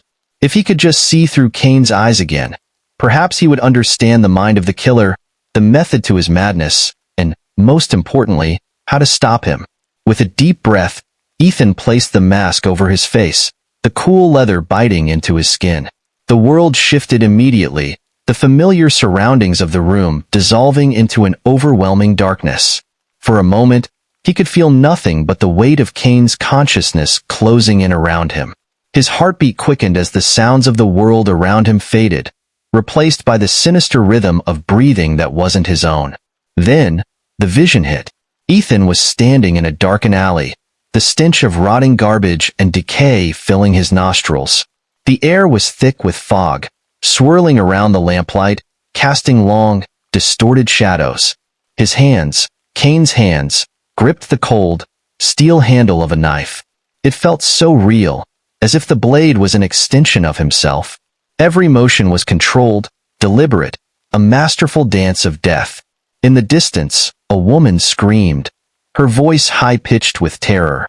She was running, stumbling, trying to escape. But there was no escape. Cain's presence was like an inescapable force, pulling the woman toward him. Ethan could feel his own pulse thundering in his ears as the woman's footsteps grew louder. He was closing in, moving with unnatural speed. With each step, Cain's grip on the knife tightened. Ethan's own hands trembled with the anticipation of what was to come. He wanted to look away, but he couldn't. He could feel Cain's dark pleasure, the excitement, the sick thrill of the hunt. And then, as if the world around him had paused, the woman's face came into view, pale, tear-streaked, desperate. She was trying to scream, but her words were caught in her throat. Cain's hands, their hands, raised the knife high. Ethan felt the cold steel slicing through the air, the sharp, brutal motion of it. But it wasn't him holding the knife. It was Cain. He was inside him, guiding his every movement. Ethan could hear his breath, hear the eerie, rhythmic thud of his heart as it beat in perfect synchrony with the killer's. The blade descended, and the woman's scream was cut short. Ethan gasped for breath as the vision finally shattered. He ripped the mask from his face, but the echo of Cain's presence lingered in his body. His hands were shaking violently, his stomach churning with disgust. He stumbled back, his vision blurring, as though he were still trapped in that nightmare. He tried to steady himself, to find his footing, but the realization struck him like a blow to the chest. His hands, Cain's hands, were covered in fresh, dark blood. It was as if the vision had bled into reality. The blood was still warm, dripping down his fingers, staining his clothes. He had done it. He had killed, just as Cain had done all those years ago. "No," Ethan whispered, his voice hoarse and ragged. He backed away from the blood, his mind racing, trying to understand how this could have happened. Had he somehow lost control during the vision? Was he still under the influence of the mask? But he knew deep down that it wasn't just the mask. Cain's legacy had infected him, and now, he was no longer just hunting the killer. He was becoming him. Ethan stumbled to the bathroom, his breath shallow, his heart pounding in his chest. He threw the mask across the room and stood before the mirror, his reflection staring back at him in disbelief. His hands were covered in blood, real blood, not just from the vision, but from something else. The horror of it settled into his bones. He had crossed a line he couldn't return from. The blood wasn't just a symbol. It was a part of him now, and Cain's influence over him had grown stronger. He wiped the blood from his hands frantically, but it wouldn't stop. The more he tried to erase it, the more it seemed to seep into his skin. His own reflection seemed to mock him, the twisted grin of the killer still echoing in his eyes. He staggered back, realizing that his every action, his every thought, was now being influenced by the darkness that had once consumed Cain. What had started as a simple investigation into a series of murders had become something far more terrifying. Cain's presence wasn't just a memory, it was a part of him now. Ethan was becoming the very thing he had set out to destroy. The door to the bathroom creaked open, and Ethan froze, his blood running cold. It was as if someone else was standing there, watching him. The reflection in the mirror shifted, and for a brief moment, it wasn't just him standing there. It was Cain. "Don't fight it, Ethan," the reflection whispered, its voice low and menacing. "You're mine now." Ethan's heart raced as he turned, but the room was empty. He was alone. But the truth had never been clearer. Cain Blackwood wasn't just a killer. He was a curse that had been passed down, and now, it had claimed him. Ethan was no longer just the hunter. He had become the hunted. And worse, he had become the killer. Olivia sat at the small wooden table in Ethan's room, the town charter spread out before her. She traced the faded ink with trembling fingers, deciphering the old, crumbling text. The more she read, the more she realized the horrifying truth. The town of Blackwood hadn't just been plagued by Cain Blackwood's legacy. The entire town was bound by it, locked in a dark agreement made centuries ago. The pact was made by the town's founding leaders, desperate to keep something far worse than Cain from awakening. The pact was clear. Every 10 years, 5 lives were to be sacrificed. It was the price the town had to pay to ensure that the curse of Cain, something far darker, didn't rise again. Olivia's blood ran cold as she read the final line. The pact had been in place for generations, with no end in sight. Every 10 years, 5 lives were to be taken. The ritual had to be completed, or else. Ethan, standing by the window, gripped the edge of the sill as he looked out over the town. He'd seen the signs, felt the darkness closing in, but now, with the full weight of the town's history crashing down on him, it all made sense. The murders, the visions, the eerie connection between the killings and the town's cursed history. This was no random series of crimes. This was something far more sinister. And the clock was ticking. The next killing, Olivia whispered, her voice shaking, "It's tonight."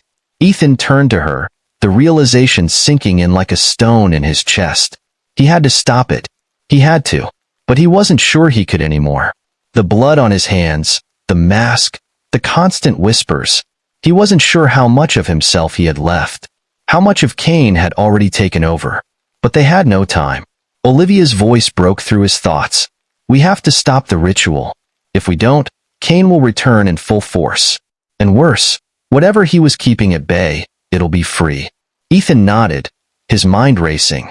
He thought back to the visions, the whispers, the feeling of Cain's presence creeping through his skin. This wasn't just about Cain anymore. The pact had far-reaching consequences. The 5 lives weren't enough to keep the darkness at bay. The true horror would rise once those lives were taken. Olivia clutched the charter in her hands, her knuckles white. "We have to stop it. We have to stop them." They knew the ritual had already begun. The murders were part of it. But tonight, the final sacrifice would complete the circle. It had to happen tonight. Suddenly, the floorboards creaked behind them. Ethan spun around, his breath catching in his throat. The door was open, but no one had entered. He knew what was coming. The room felt colder, the air thicker. There was no escaping it now.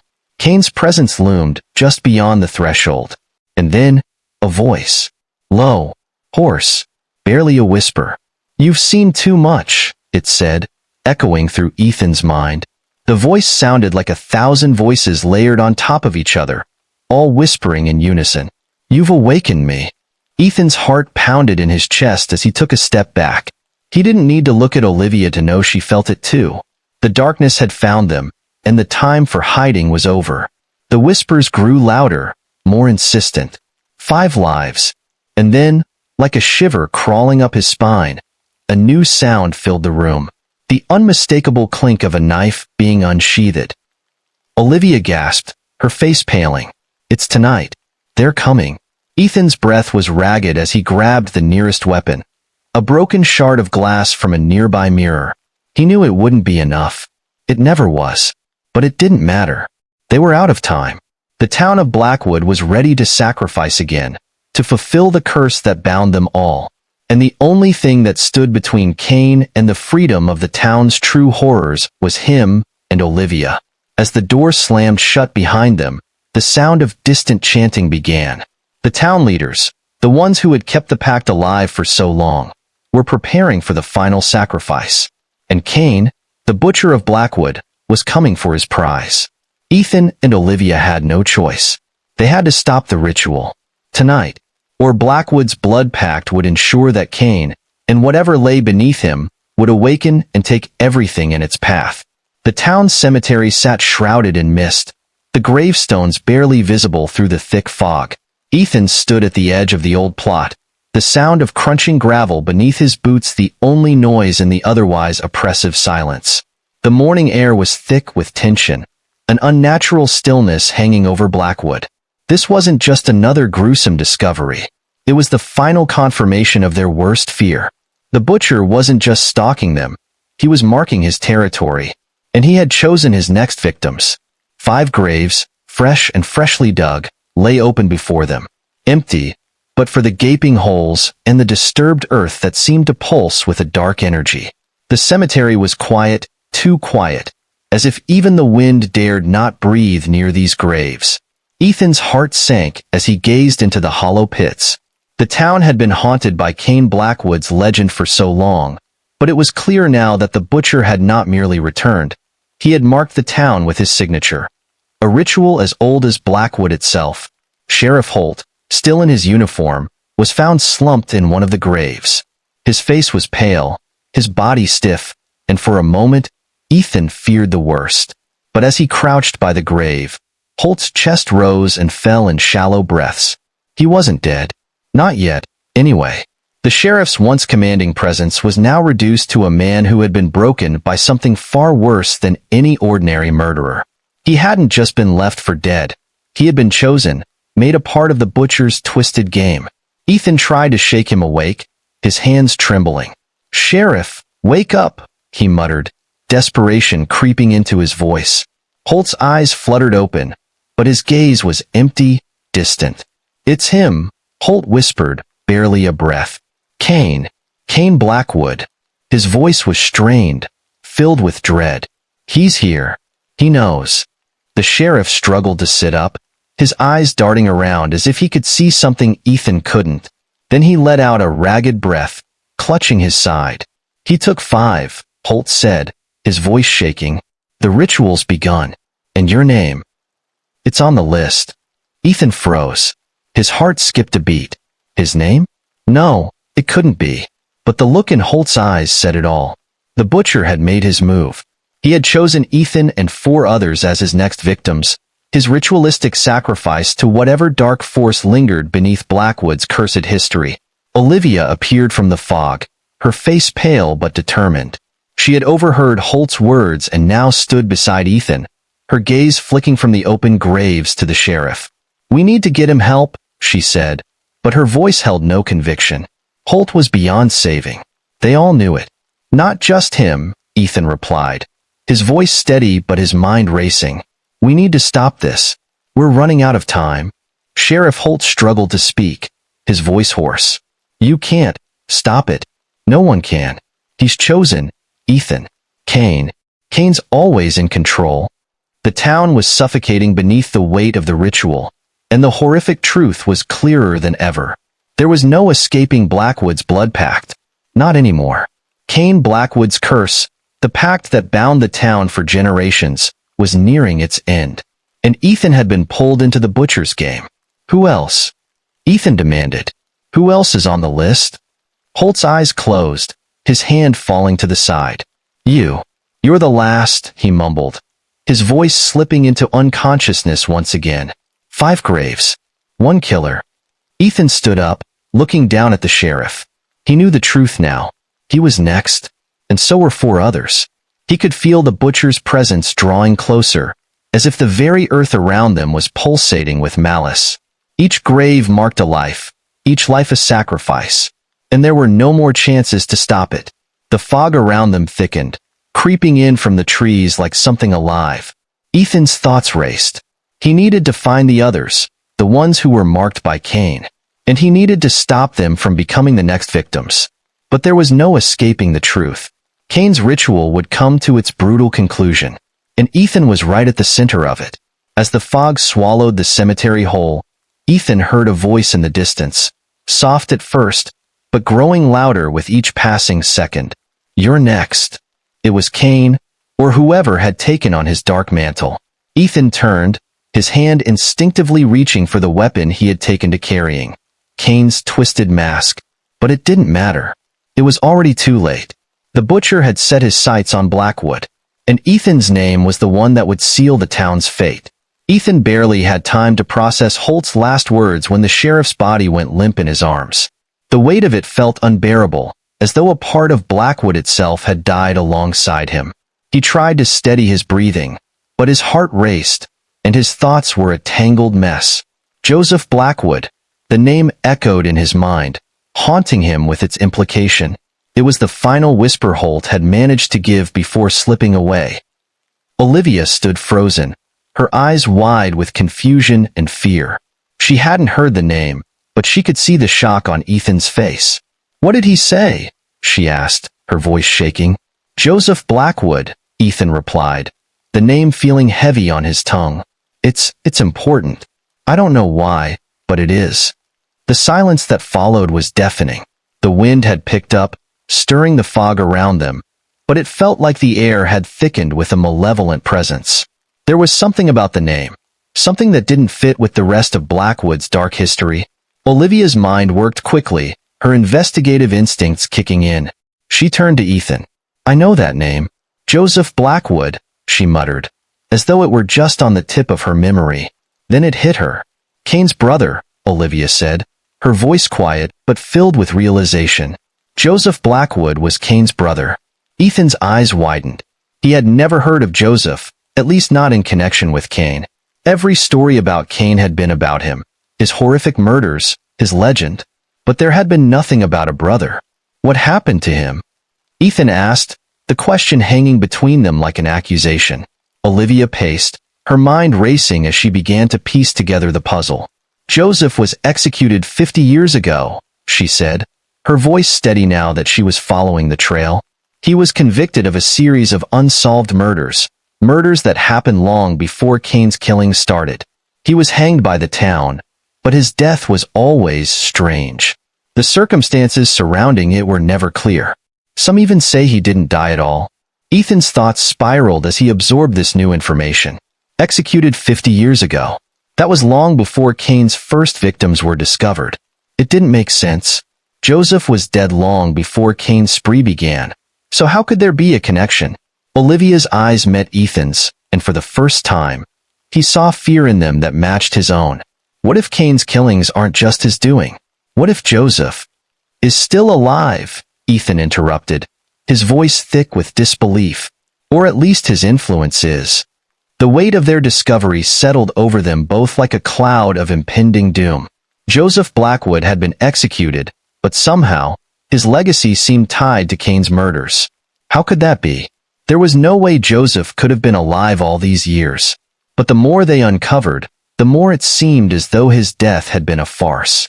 Ethan's mind raced as the pieces began to fall into place.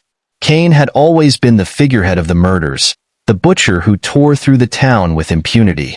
But what if Cain wasn't the true mastermind? What if Joseph had somehow survived, hidden in the shadows, pulling the strings, orchestrating his brother's killings from the grave? They had been investigating the wrong person all along. Olivia was pacing now, her expression frantic. Joseph wasn't just a murderer. He was part of the ritual, the pact. He had to have been. And if he wasn't executed properly, if he wasn't truly dead, he could still be alive. He could still be controlling Cain's legacy. The realization hit Ethan like a punch to the gut. What if Joseph had been the one who'd set everything into motion? The ritual, the killings, the curse.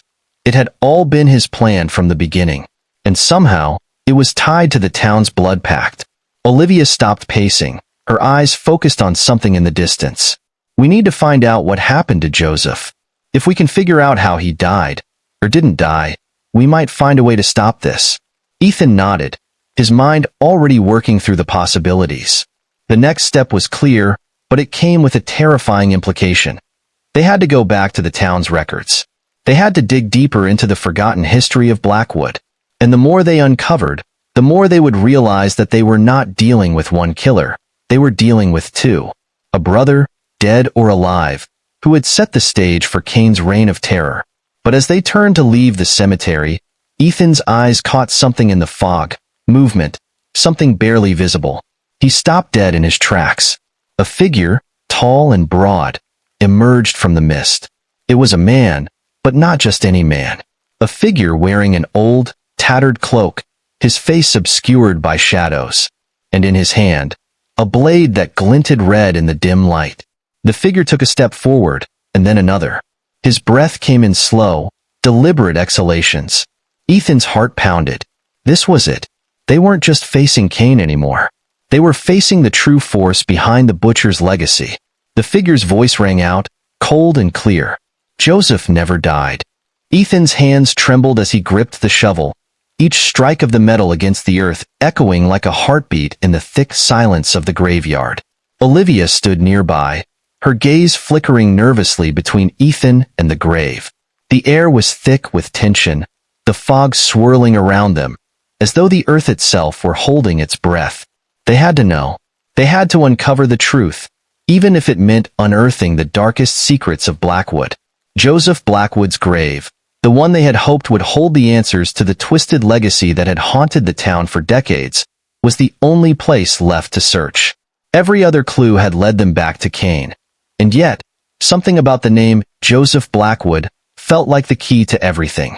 With one final, heavy strike, the shovel hit the wooden lid of the coffin. Ethan knelt beside it, wiping the sweat from his brow, his heart racing.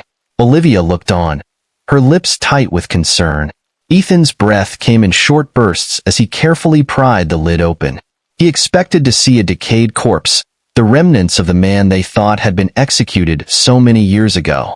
But when the lid creaked open, the sight before them made his stomach twist. The coffin was empty. Except for one thing. In the center of the coffin, there was a freshly carved warning, scratched deeply into the wood.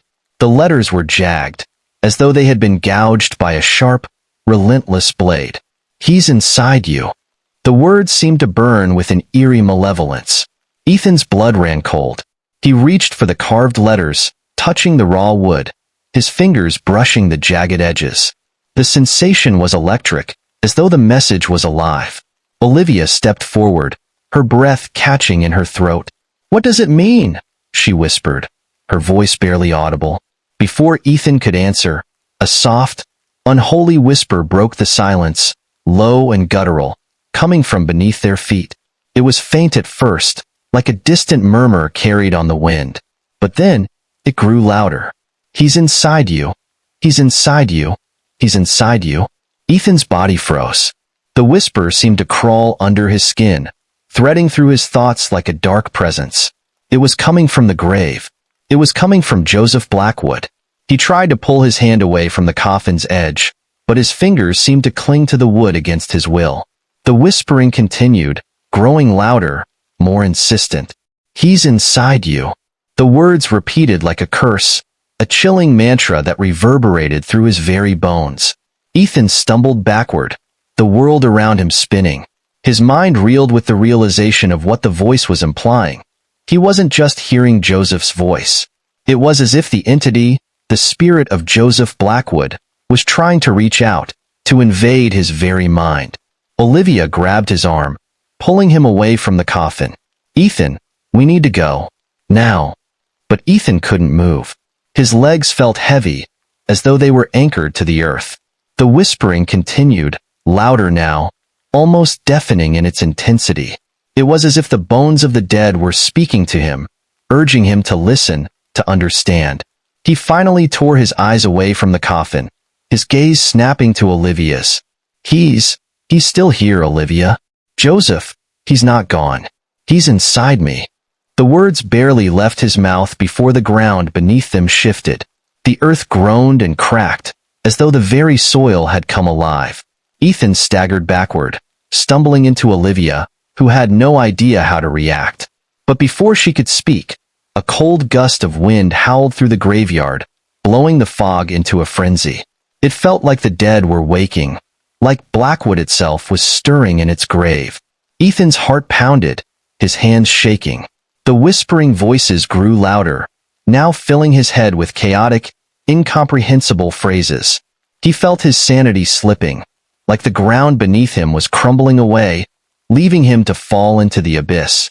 And then, through the swirling mist, a shape emerged from the darkness. A figure cloaked in shadow, its eyes gleaming with an unnatural light. Ethan's mouth went dry as he realized the figure was moving toward him. It was no ordinary person.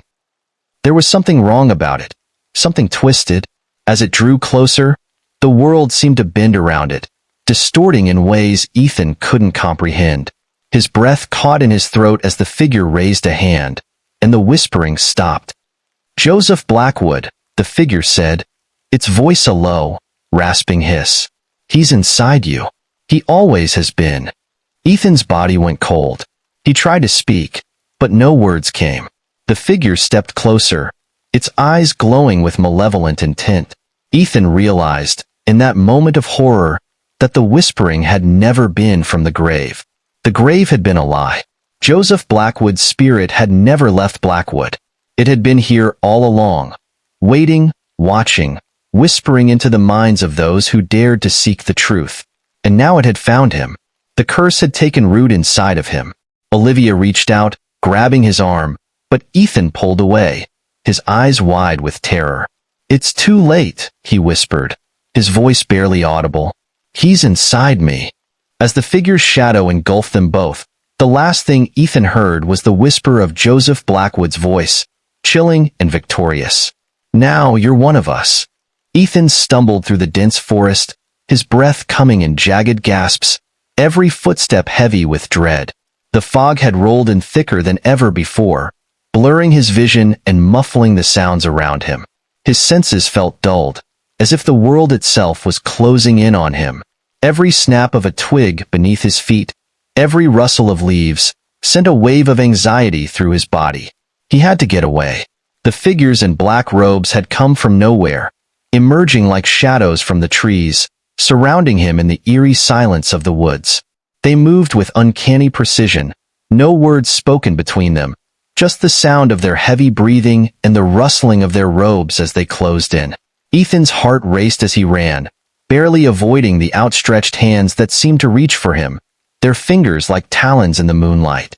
He didn't know who they were, but he knew one thing for sure: they were after him. Suddenly, a figure stepped forward, blocking his path. This one was different. The others wore their robes haphazardly, their faces hidden beneath their hoods, but this one stood with an eerie sense of purpose, their face partially obscured by a mask. The mask? Ethan froze. His eyes locked on the twisted, blood-stained visage that stared back at him. The unmistakable face of Cain, warped and grotesque. His blood ran cold as he realized what this meant.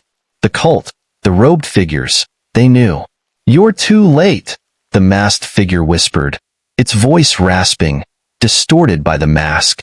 "Cain was never alone. We have waited for this moment, and you will join us, just like all the others."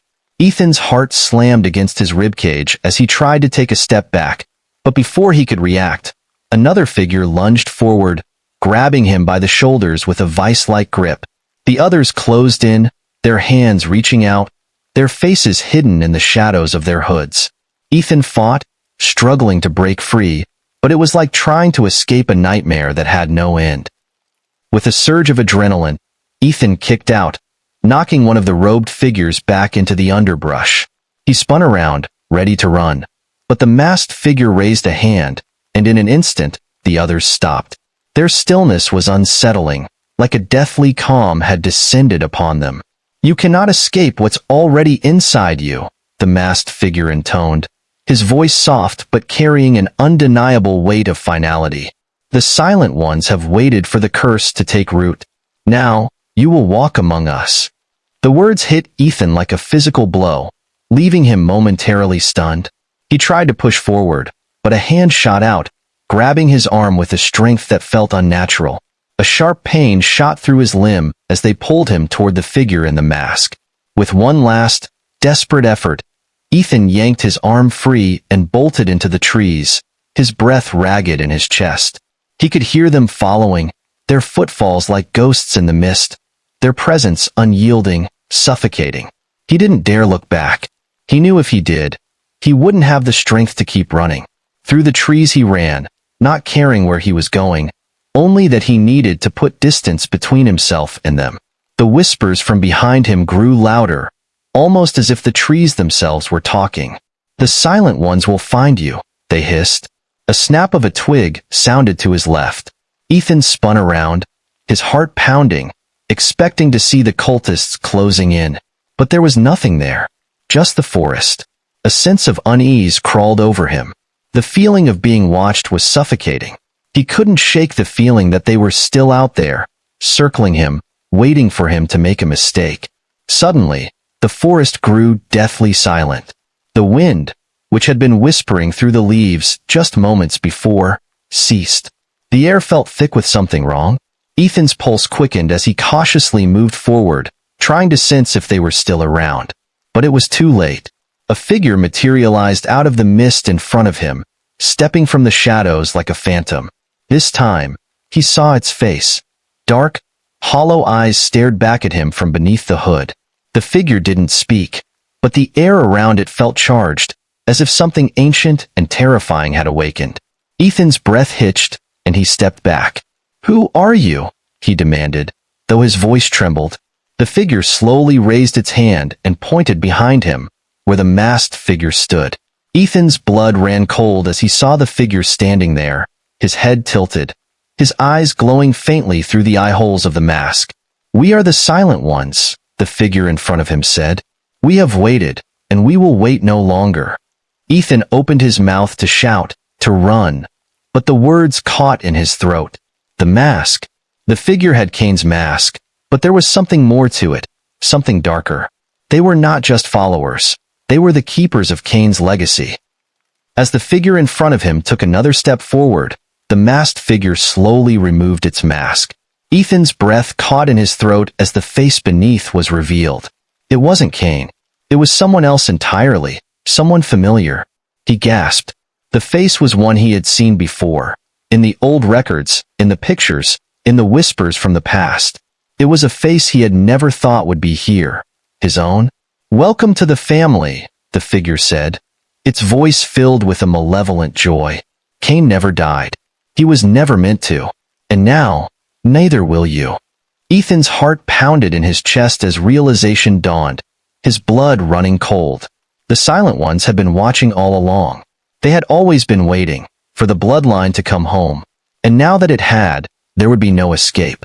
Ethan sat at the worn wooden desk in his cramped motel room, surrounded by piles of old newspaper clippings. His eyes were bleary from hours of searching, the weight of exhaustion threatening to pull him under. But he couldn't stop, not now. Not when the puzzle pieces were finally starting to fall into place. He flipped through the stack, his fingers moving methodically over the brittle paper, each headline more chilling than the last. Mysterious deaths rock Blackwood, grisly murders stun town. Victims found disemboweled. Who's next? Each one detailing a murder that mirrored the gruesome killings Cain had committed in the modern day. The same patterns, the same brutality, but something felt off. One headline caught his eye: 1876 murders continue. Who is the true killer? The clippings detailed a string of murders from nearly a century ago, each one following the same horrific ritualistic style that Cain was known for.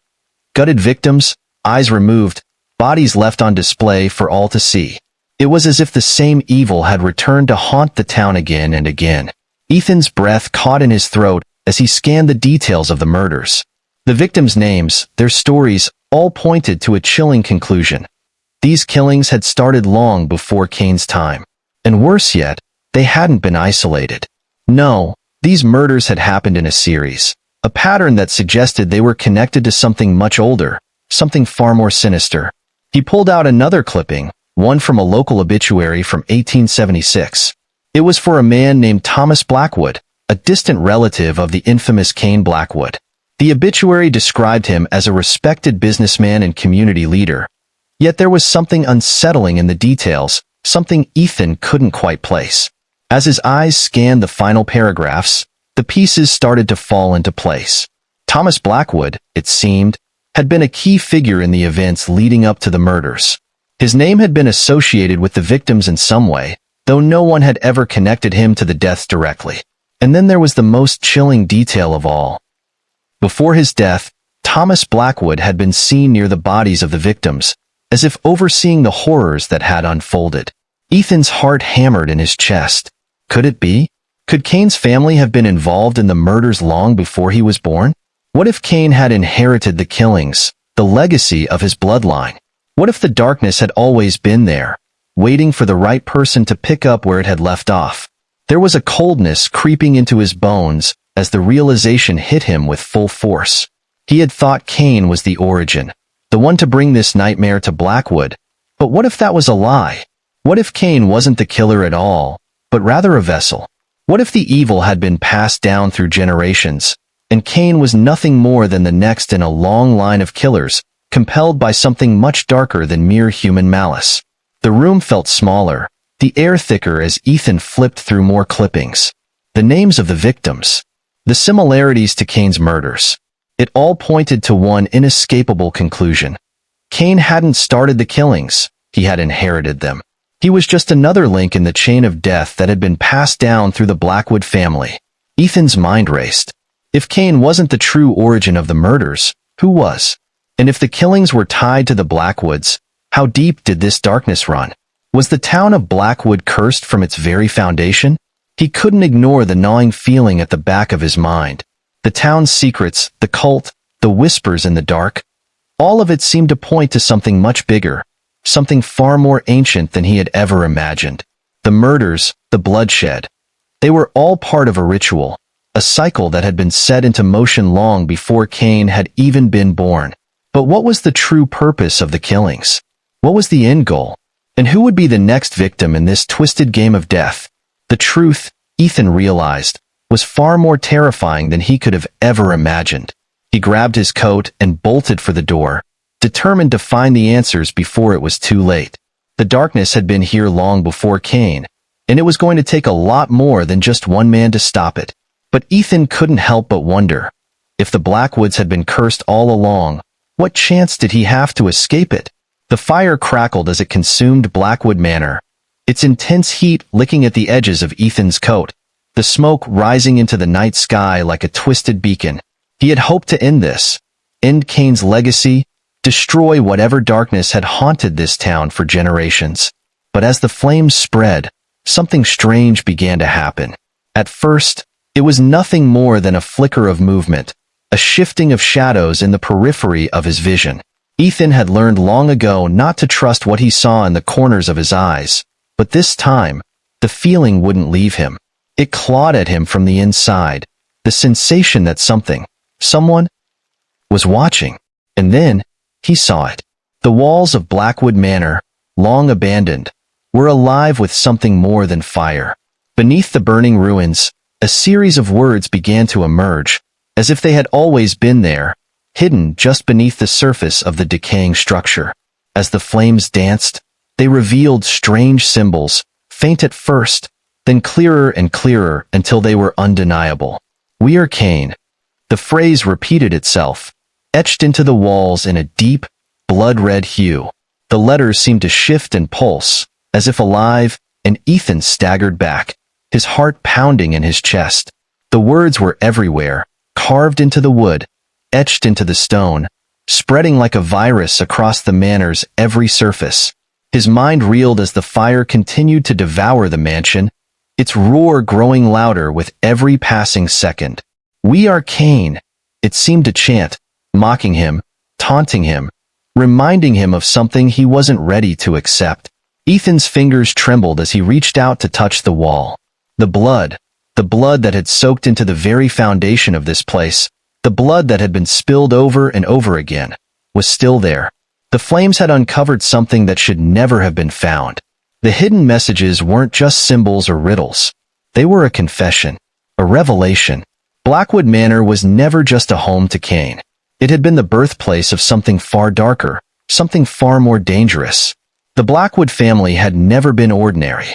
They had been born to something darker than bloodlines or inheritance, something more sinister, something that was now impossible to escape. Ethan backed away, his thoughts spinning. His body felt numb. What had he done? He thought he was destroying the legacy, ending the cycle of horror once and for all. But the flames, it seemed, had only exposed more of the truth. As the fire raged on, Ethan stumbled back toward the edge of the manor, his mind reeling from the truth that was now revealed before him. He had been chasing Cain, hunting the wrong man. Cain wasn't a singular figure. Cain wasn't just one person. "We are Cain." The words echoed in Ethan's ears as he turned and fled into the woods, the heat of the blaze burning the air around him. Cain had never been just a killer. Cain was a curse that had spread throughout the Blackwood bloodline. The truth was much more insidious than anyone had known. And now, Ethan realized, it wasn't just Cain he had to stop. The real terror was yet to come. The Blackwood family, in their dark pact with something far older, had birthed something insidious, a force that would not die, that could not be destroyed. This was more than a man. This was an idea, a cycle. And as Ethan ran into the woods, he couldn't help but feel that he had become part of it. The curse of Cain had been awakened, and no one, not even him, could escape its grasp. Ethan's eyes snapped open, the world spinning around him. His head ached, a deep, pulsating throb that seemed to be in time with his heartbeat. His body felt heavy, weighed down by something he couldn't understand. Slowly, he tried to move, his hands brushing against something cold and damp. Dirt. He was lying on the ground. His breath came in ragged gasps as he pushed himself up, only to freeze in place as his eyes took in the scene around him. Blood. So much blood. A body lay sprawled in front of him, its lifeless eyes staring up at the dark sky. The twisted face of the cultist was frozen in an expression of terror, mouth slightly agape, as if they had seen something far worse than death before the end came. The blood was still wet, pooling around the body, staining the earth. And then there was the knife. In his hand, gripped tightly, as if it had always been there, waiting for him. It was coated in blood. Fresh blood. His own breath hitched in his throat as his mind raced, but it was impossible to piece together how he had gotten here. What had happened? His fingers clenched around the blade, a sense of dread washing over him. It wasn't just the blood. It was the knife. It felt familiar. Too familiar. Ethan. Olivia's voice pierced through the fog of his thoughts, sharp and full of panic. He turned, his heart leaping in his chest as she appeared from the shadows, her face pale, eyes wide with terror. Her gaze flickered between him and the corpse, her expression shifting from confusion to disbelief. You killed him?" she asked, her voice trembling. She stepped closer, her gaze still fixed on the body. "What happened?" Ethan's mouth went dry as he tried to speak, but the words wouldn't come. He opened his mouth, but all he could manage was a hoarse whisper. I don't remember." The words felt like they were coming from someone else. His voice didn't sound like his own. The knife, the blood. He felt as though the pieces of his own life were slipping through his fingers, out of reach, as if something inside him was pulling away. "Ethan, look at me," Olivia said, her voice now firm, but still shaking with the weight of the situation. She stepped forward, her hands shaking as she reached out to grab his arm. "You're not yourself. What happened?" He felt the cold steel of the knife in his hand, and for the first time, he felt the true weight of what had just happened. But it wasn't him. It couldn't be. He couldn't kill anyone, let alone someone who had been part of the very cult he was trying to stop. But as he looked into Olivia's eyes, he saw something else. Something dark. Something that wasn't his own reflection staring back at him. A whisper in his mind, barely audible. It felt like a presence, slithering through his thoughts, a voice that wasn't his own. "You did well," it murmured, the words dripping with malice. "You'll do much more." Ethan's breath caught in his throat, his body going cold with realization. This wasn't just a random act. This wasn't just some twisted accident. It was something else. Cain Blackwood. Ethan's fingers twitched, and the knife in his hand seemed to grow heavier, as if it had a life of its own. He felt it. Cain was inside him, not just in his thoughts, but in his body, in his veins. Cain's spirit, his curse, had taken root in him, sinking its claws deep into his soul. He looked down at the bloodied blade, his reflection in the dark steel staring back at him with hollow eyes. A sudden flood of memories surged through him, flashes of murder, of cold, emotionless killings. The past, Cain's past. It was all inside him now, seeping into his mind like poison. No, this isn't me," Ethan whispered, his voice barely a tremor. But deep down, he knew the truth. Cain was inside him. The curse had passed into him, and he could feel it growing stronger with every breath. Olivia reached out, her hand trembling as she placed it on his shoulder. "Ethan," she said softly, "we need to get you help. You're not yourself." But Ethan's eyes were distant, his gaze unfocused as he felt the darkness inside him stirring. The whispers were louder now, taunting him, filling his mind with thoughts of violence, of more blood. He could hear Cain's voice, clear and sharp, urging him forward, feeding off his fear and confusion. "You can't run," the voice whispered. "You are me now." A chill ran down Ethan's spine as he stepped back from Olivia, the knife still in his hand, the blood of the cultist drying on its blade. He felt the weight of the curse that had claimed him. He was Cain Blackwood now, and the killing had only just begun. The town of Blackwood had no idea what was coming. Ethan and Olivia's breath came in quick, panicked bursts as they sped down the winding road, the engine of their car growling against the heavy silence that had settled over the town. Blackwood, the place that had become their nightmare, the place that had claimed more than their peace. "I don't care how far we have to go. We're getting out," Ethan muttered, his hands gripping the wheel, knuckles white with the pressure. "We're leaving this place behind." Olivia didn't answer. She just stared ahead, her face pale, eyes wide with fear. Her hands were clenched tightly in her lap, and the only sound in the car besides the engine was the faint tremor of her breath. They passed the same landmarks over and over. A row of old trees, a rusted sign, a broken-down fence. Nothing seemed to change, but everything felt wrong. Ethan glanced over at Olivia, confusion etched on her face, and he felt the first stirrings of dread coil in his stomach. "Didn't we just pass this?"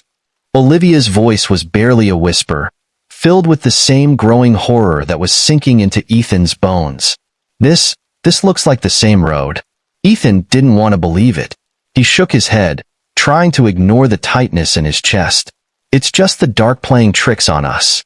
But even as he said it, he knew. He could feel it. The road was bending back in on itself.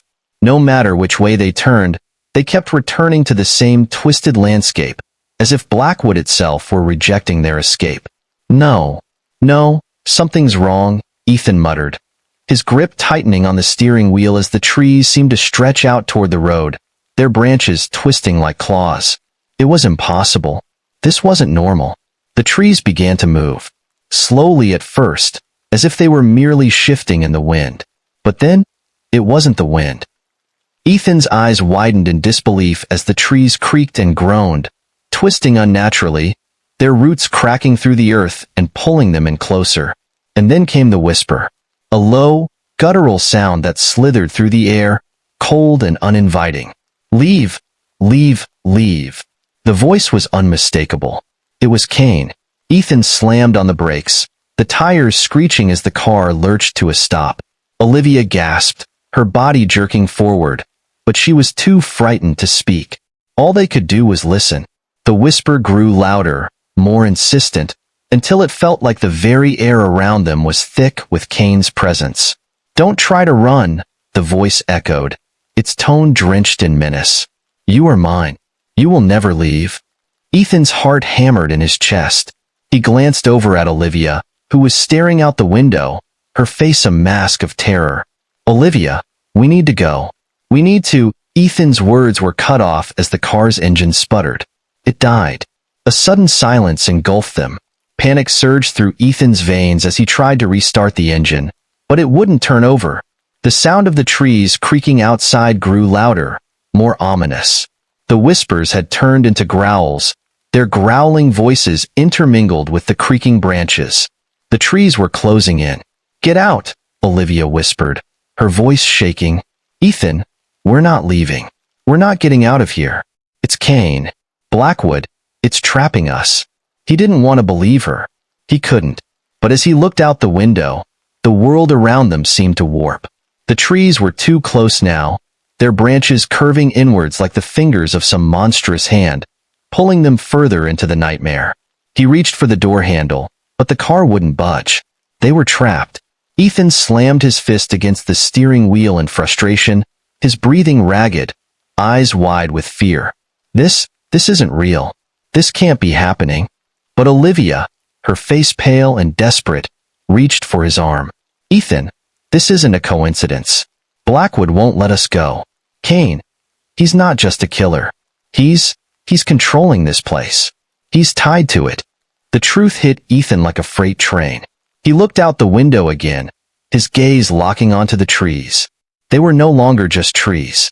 They were alive with Cain's power.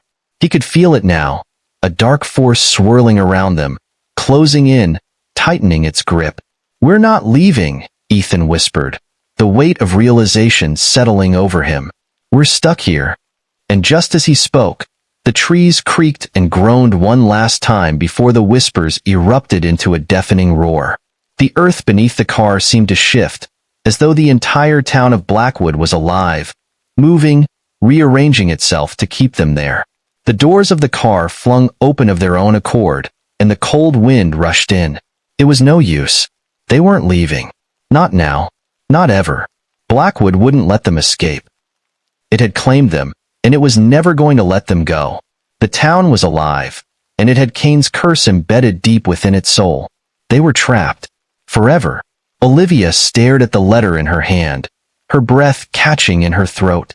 The ink was unmistakable, her own handwriting, but the words were a death sentence. You will be the last. She blinked, confused, as her fingers trembled around the edges of the envelope. It had appeared on her doorstep just moments ago, unmarked, unaddressed, just sitting there as if it had always been waiting for her. But how? How could this be? She hadn't written this. Olivia? Ethan's voice broke through her thoughts, his tone sharp with concern. He walked into the room, his face scrunching with confusion when he saw the letter in her hand. What is it? What's wrong? Her gaze remained fixed on the words, as if they were burning into her mind. It's for me, she murmured. But I didn't write this. Ethan took a step forward, his brow furrowed as he reached for the letter.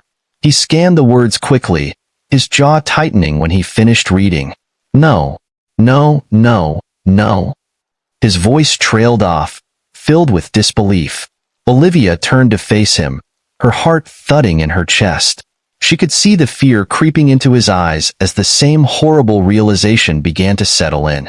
Ethan, what if they're right? What if I'm the next one?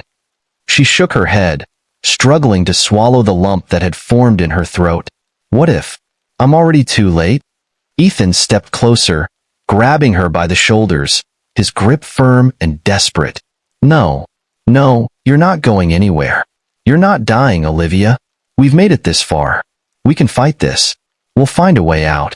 She stared at him, her expression conflicted. She wanted to believe him, wanted to trust that they could escape whatever dark fate awaited them, but something gnawed at her. Something inside told her they were running out of time. The town was suffocating them, pulling them deeper into its horrific grip, and no matter what they did, they couldn't escape the pull of its curse.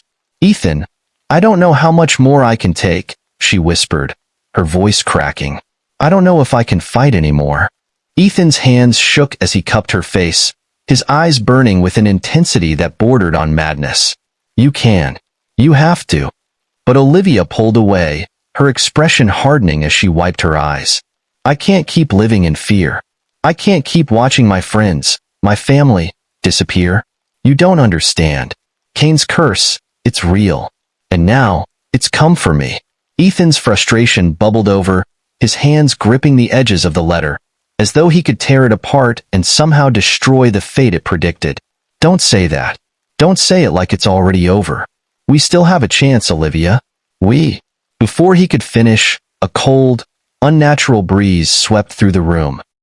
The window slammed open on its own, and the curtains fluttered violently, as though caught in a gust of wind.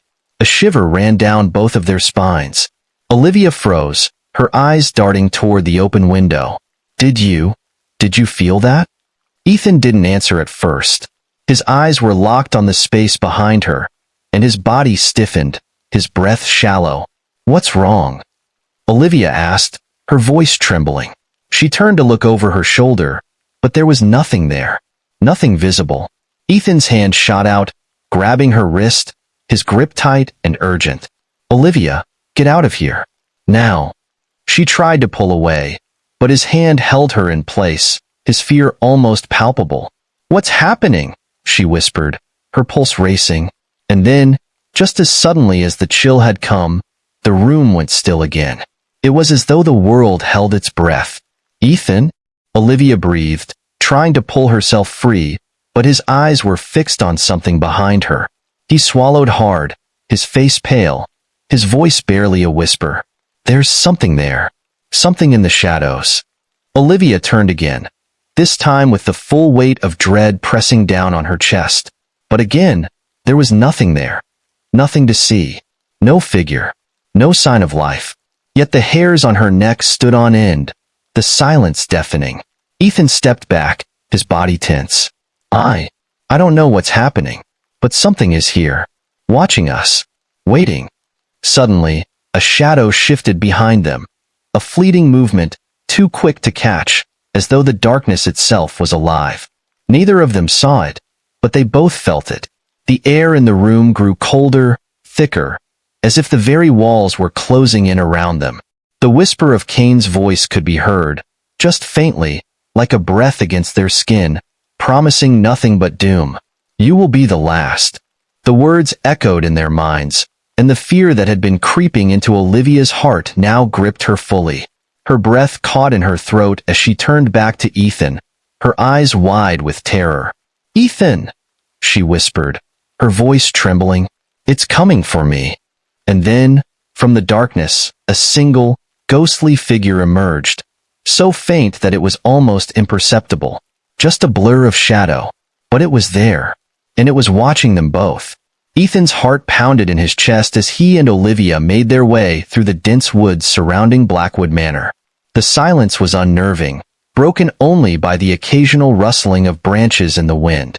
They had spent days evading the cult, trying to find answers, but every step they took only seemed to lead them deeper into the labyrinth of Blackwood's twisted legacy. "There's no escape, Ethan," Olivia whispered, her voice cracking with fear. "They know where we are. They've been watching us this whole time." Ethan's hand tightened around the knife he carried, the blade gleaming faintly in the moonlight. "We can still stop them. We just need to get to the manor, find the heart of this curse, and destroy it." Olivia shook her head, her eyes hollow with exhaustion. "I don't think we can destroy it, Ethan. This isn't just about Cain anymore. It's something else, something older, and it's coming for us." As they neared the entrance to the manor, they could hear the faint chanting of the cult, their words like an incantation that seemed to reach out and pull at their very souls. The cult was preparing for the final ritual, the one that would awaken the thing that had been slumbering for centuries. Ethan's breath hitched in his throat. He could see the altar in the distance, illuminated by the flickering light of torches. Around it, the cult members stood in a circle, their black robes flowing like shadows in the dim light. But in the center, there was only one figure. Cain Blackwood, or what was left of him. Ethan's body froze, his feet rooted to the ground as he stared at the figure before him. Cain's body was nothing like it had been before, withered and decayed, as if time had taken its toll, leaving behind only the shell of the man he had once been. His skin was stretched tight over the bones, and his eyes were dark voids, empty and soulless. Yet there was something in his gaze, a terrible, unyielding presence that sent chills racing down Ethan's spine. "That's not Cain," Olivia whispered, her voice filled with horror. "That's something else." The cult leader, a tall, gaunt man with eyes that gleamed like polished obsidian, stepped forward. His voice echoed in the night, heavy with power and malevolence. Cain Blackwood was never the true master of this town. He was merely a vessel, a tool used to awaken something far older, a force that has slept beneath the earth, waiting for the right moment to rise. Ethan's stomach churned as he processed the cult leader's words. "What are you talking about?" The man smiled, his lips stretching into a grotesque grin. Cain's bloodline was chosen long ago. The sacrifices, the murders, they were all part of a grand design. The Hollow Man was bound to him, but not as a servant. No, the Hollow Man is the true power, the ancient evil that has lived for centuries, feeding off death and darkness. And now, he will return. Ethan's eyes flickered to Cain, or what was left of him. The figure was trembling, a faint, rasping sound coming from his throat. As the cult members began their chant, the air grew thick with an oppressive energy that made it hard to breathe. Olivia's hand clenched around his, her grip trembling. "We have to stop this," she said, her voice barely audible. Ethan nodded, determination filling him despite the overwhelming fear. He could feel the weight of the curse pressing down on them, could hear the ancient whisper of the Hollow Man rising from the depths of Blackwood's history. But they couldn't stop now. not when they were so close to uncovering the truth. The cult leader raised his arms, his voice rising in volume as he chanted the final words of the incantation. The earth beneath their feet trembled, and the sky above seemed to darken, as if the very heavens were bending to the will of whatever ancient power was about to be unleashed. Olivia's eyes widened as the ground began to crack open, the earth splitting in jagged lines. "Ethan, we need to move. Now." But before they could react, the air exploded with a blinding light, and Cain's decaying body jerked upright, his head snapping back as if he were a puppet on a string. His mouth opened wide, and the earth rumbled with a low, guttural sound, like the growl of some immense beast awakening from a deep slumber. From the darkness beneath Cain's skin, something began to emerge. A shadow, an entity that seemed to coil and stretch, its form indistinct but filled with an overwhelming sense of ancient power. The Hollow Man was rising. "No!" Ethan screamed, rushing toward Cain's decayed form, but the cult members closed in around him, blocking his path. They raised their arms, their eyes glowing with the same dark power. The cult leader's voice echoed through the chaos. "It's too late, Ethan Graves. The Hollow Man has been freed, and now Blackwood belongs to him." The ground cracked open wider, and from the depths of the earth, a dark figure emerged, tall, gaunt, and impossibly thin. Its face was a void, a deep and endless darkness that seemed to consume everything in its gaze. The Hollow Man was no longer just a shadow. It was real, standing in front of them, an ancient force of death and destruction. Ethan's heart raced as the Hollow Man's gaze shifted toward him. He felt a coldness like nothing he had ever known, a chilling presence that threatened to freeze him in place. His hands trembled as he raised the knife, but it felt like a toy against the enormity of the evil before him. And then, as if in slow motion, the Hollow Man's twisted, hollow mouth opened, and it spoke in a voice that reverberated through Ethan's very bones. "You are mine, Ethan Graves. You are the last piece." The world spun around him, his vision blurring as the figure of Cain Blackwood, what was left of him, collapsed onto the ground, a shell of its former self. The Hollow Man had risen, and the curse of Blackwood had truly come to life. And now, there was no escaping the fate that awaited them all. Ethan's chest tightened as he stood face to face with the monster that had haunted Blackwood for centuries. Cain Blackwood's body was a grotesque, decaying thing, half of it still clinging to some semblance of humanity, the other half ravaged by time and something far darker. Stitched together with an unnatural precision, the seams of his flesh were raw and puckered, as though the very essence of life itself had been forcefully sewn back together. His eyes were hollow, pits of pure darkness, yet there was an undeniable, malevolent awareness in them. The Hollow Man had risen. And Cain Blackwood, the so-called butcher, was the vessel. But this was something far more sinister. Cain wasn't in control anymore. The Hollow Man had taken over. Ethan's hands shook as he gripped the knife, its steel gleaming under the flickering torchlight. Every instinct screamed at him to run, to escape the suffocating dread that filled the air. But there was no running now. He had come too far. He had uncovered too many secrets. The curse of Blackwood had been unshackled, and the Hollow Man's thirst for destruction could no longer be denied. With a growl that sounded almost inhuman, Cain took a step forward, his movements jerky, unnervingly stiff. It was as if something inside him was pulling the strings, guiding his every motion.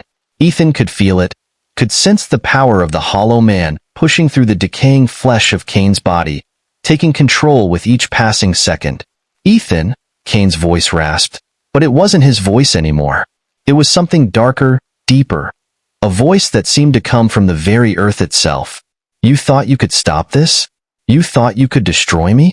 Ethan gritted his teeth, forcing his body to move despite the overwhelming terror that gripped his heart. "I'm not afraid of you," he spat, though his voice trembled. The knife felt small in his hands, a fragile tool against the ancient horror in front of him. Cain's mouth curled into a twisted grin. "You should be." Before Ethan could react, the darkness in Cain's eyes flared, and suddenly, his body lurched forward, faster than anything Ethan could comprehend. The The Hollow Man's influence was everywhere. Inside Cain, controlling him, puppeteering his every move. Ethan's body refused to obey his commands. His legs felt like lead, his arms heavy and uncooperative. "Fight it," Ethan whispered to himself, willing his limbs to respond. But they didn't. He tried to lift the knife, tried to take a step back, but it was as if his muscles were no longer his own. The Hollow Man's power flowed through him, locking him in place. And then, a cold, disembodied hand grabbed his wrist, twisting it painfully. Ethan gasped, the pain sharp and blinding. He looked into Cain's eyes, no, into the Hollow Man's eyes, and saw nothing but emptiness. The room spun around him. A cold, overwhelming darkness surged in, wrapping around him like a vice, dragging him toward it. His heart raced as he felt himself losing control, slipping deeper into the grasp of the Hollow Man's malevolent power. Olivia screamed from behind him, her voice high-pitched with panic. "Ethan, no." But it was too late.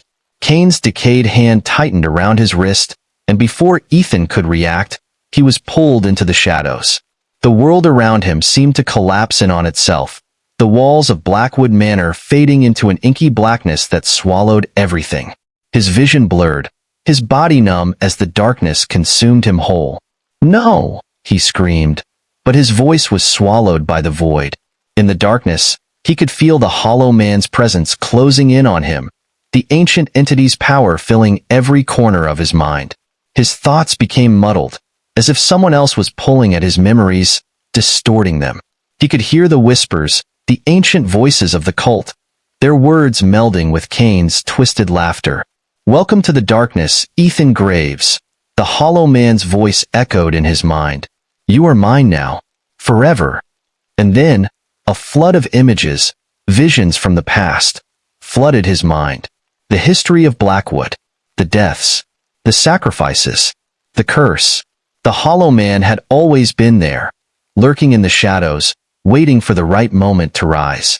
Cain Blackwood had been nothing but a tool, a puppet, and now, the true evil had come to claim its place. Ethan tried to fight it, tried to push against the suffocating darkness that threatened to consume him, but it was no use. His body wasn't his own anymore. Cain's control over him was absolute. Every instinct screamed for him to run, to escape, but the darkness around him grew tighter, suffocating him with its weight.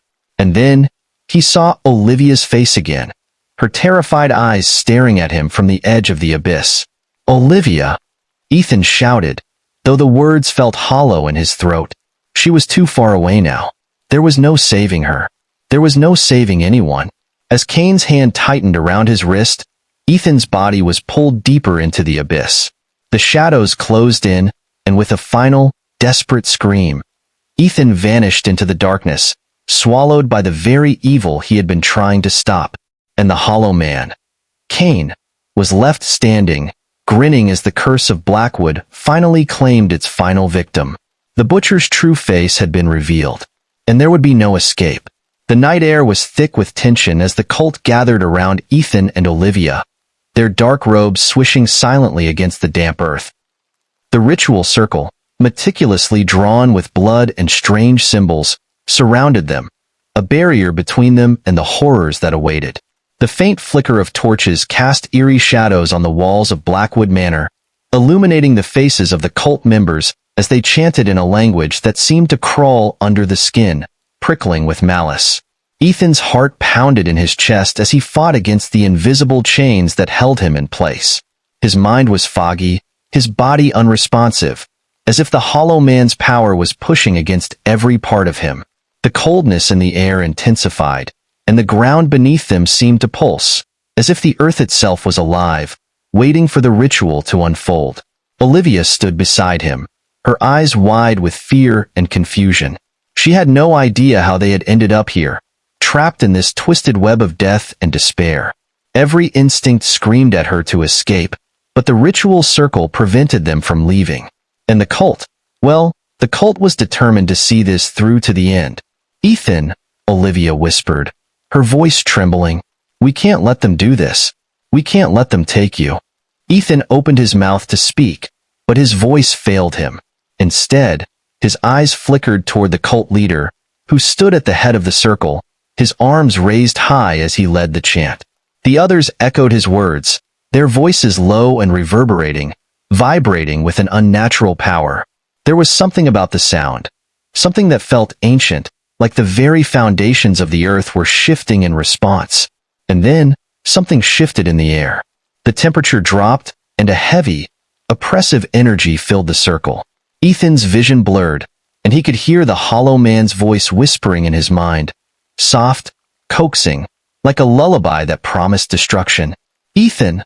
The voice was a whisper at first, then louder, deeper. "You cannot escape. This is your fate. This is where you belong." Olivia's grip tightened on his arm as she noticed something. Ethan's face, his features, they were changing.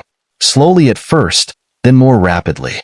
His skin seemed to twist, his jaw lengthening, his eyes darkening. The transformation was gradual but unmistakable. Cain's face was beginning to emerge from Ethan's. It was subtle at first, just the faintest of shifts, but soon it became impossible to ignore. "No," Olivia whispered, her breath catching in her throat. "No, this can't be happening." Ethan's body trembled, his muscles convulsing as if being torn between two worlds. One part of him, Cain Blackwood, was rising to the surface, pushing through the layers of his humanity, seeking to take control.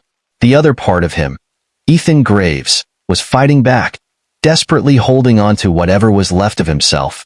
But it wasn't enough. The Hollow Man's power was too strong. Ethan could feel his mind unraveling, his sense of self slipping away like sand through his fingers. And then, just as Olivia cried out in horror, Ethan's face. No, Cain's face, completely morphed. The last traces of Ethan vanished, and standing before her was the butcher, the man who had haunted Blackwood for generations. His smile twisted as he looked down at Olivia, a look of complete malevolent satisfaction. "Olivia!" Cain's voice was smooth, almost tender, but there was something horrific about it. It was a mimicry of Ethan, but twisted, dark, like a parody of the man he had once been. "I'm not going to kill him, you see. I'm going to become him." Olivia recoiled, her heart stopping in her chest. "What?" she gasped, barely able to comprehend what was happening. "What do you mean, become him?" Cain. "No." Ethan grinned wider, the transformation complete. "I've learned from him, felt his every thought, his every emotion. And now, I take his place." His voice dropped, a sinister growl accompanying his words. "This body is mine to command." The cult members began chanting louder, their voices rising in unison, drowning out everything else. Ethan, or what was left of him, stepped forward, his hand outstretched toward Olivia. His fingers twitched, as if eager to grasp her, to pull her into the same dark fate that had claimed him. Olivia backed away, her mind racing for a way to stop this, to undo the horrors that had just unfolded. "You're not Ethan," she shouted, her voice cracking with emotion. "You're not him. You can't have him." But Cain's laugh echoed through the circle, a sound that sent chills down her spine. "I am him now. And you, Olivia, are mine as well." Olivia's mind raced as the ritual circle pulsed with a dark energy. She had to do something, anything, before it was too late. She glanced around frantically, searching for a way out, a way to stop the ritual before it consumed them all. But it was then that she realized something far more terrifying. There was no way out. Not now. The curse had taken hold, and Ethan was gone. The Hollow Man was here, and Blackwood would never let them leave. The air was thick with the oppressive weight of the ritual as Ethan, now fully consumed by Cain Blackwood's essence, stepped forward, his movements slow and deliberate. His eyes, dark and soulless, locked onto Olivia, who was paralyzed with fear. Every instinct screamed at her to run, but there was nowhere to go. The circle of cultists had closed in, their chanting louder, more insistent. It felt as if the very earth beneath them was alive, thrumming with dark energy. Olivia's breath came in shallow gasps, her heart racing in her chest. She couldn't look at Ethan. Cain, she corrected herself. It wasn't Ethan anymore. The man she had known, The man she had tried to save was gone. And now, standing before her, was the butcher, the demon, the creature who had haunted Blackwood for generations. "I'm going to make you mine, Olivia," Cain's voice purred, sweet yet chilling. "You can't escape me. I've already taken him. Now, I'll take you." Her mind raced, her eyes darting around the room, searching for something. Anything that could stop this. And then she saw it. Just a few feet away, half hidden in the shadows, was an old rusted knife, its blade glinting faintly in the torchlight. The knife. Olivia had heard the rumors, the stories. A weapon forged centuries ago, imbued with a power that could kill Cain, something even he feared. Her hand trembled as she reached for it, her fingers brushing against the cold steel. She knew what she had to do. There was no time left. This was her only chance. With a breathless cry, Olivia lunged forward, driving the blade into Ethan's chest, right where his heart used to be. The cult's chanting ceased in an instant, and the air crackled with a sudden surge of energy. Ethan's body jerked violently, as if struggling against an invisible force. The sound that erupted from his throat wasn't human. It was a shriek, a deafening, ear-piercing wail that echoed through the room, vibrating the very walls of Blackwood Manor. "No!" Cain's voice screamed, distorted and broken. "You cannot do this." Olivia stumbled back, her heart pounding in her ears. The blade had pierced through Ethan's flesh, but it wasn't him anymore. It was Cain, fighting to maintain control. The knife pulsed with an eerie light, as if resonating with the power of the curse that had bound Cain to Blackwood. For a brief moment, everything stood still. The world felt as if it had stopped turning. Ethan, Cain, collapsed to the ground, his eyes flickering with confusion and pain. Olivia held her breath, watching as the shadows that had consumed him began to pull away. The man she had loved, trapped in this nightmare, was beginning to break free. Cain screeched one last time, his voice filled with rage and anguish. "This is not over." And just like that, the shadows that had held him vanished, leaving only silence in their wake.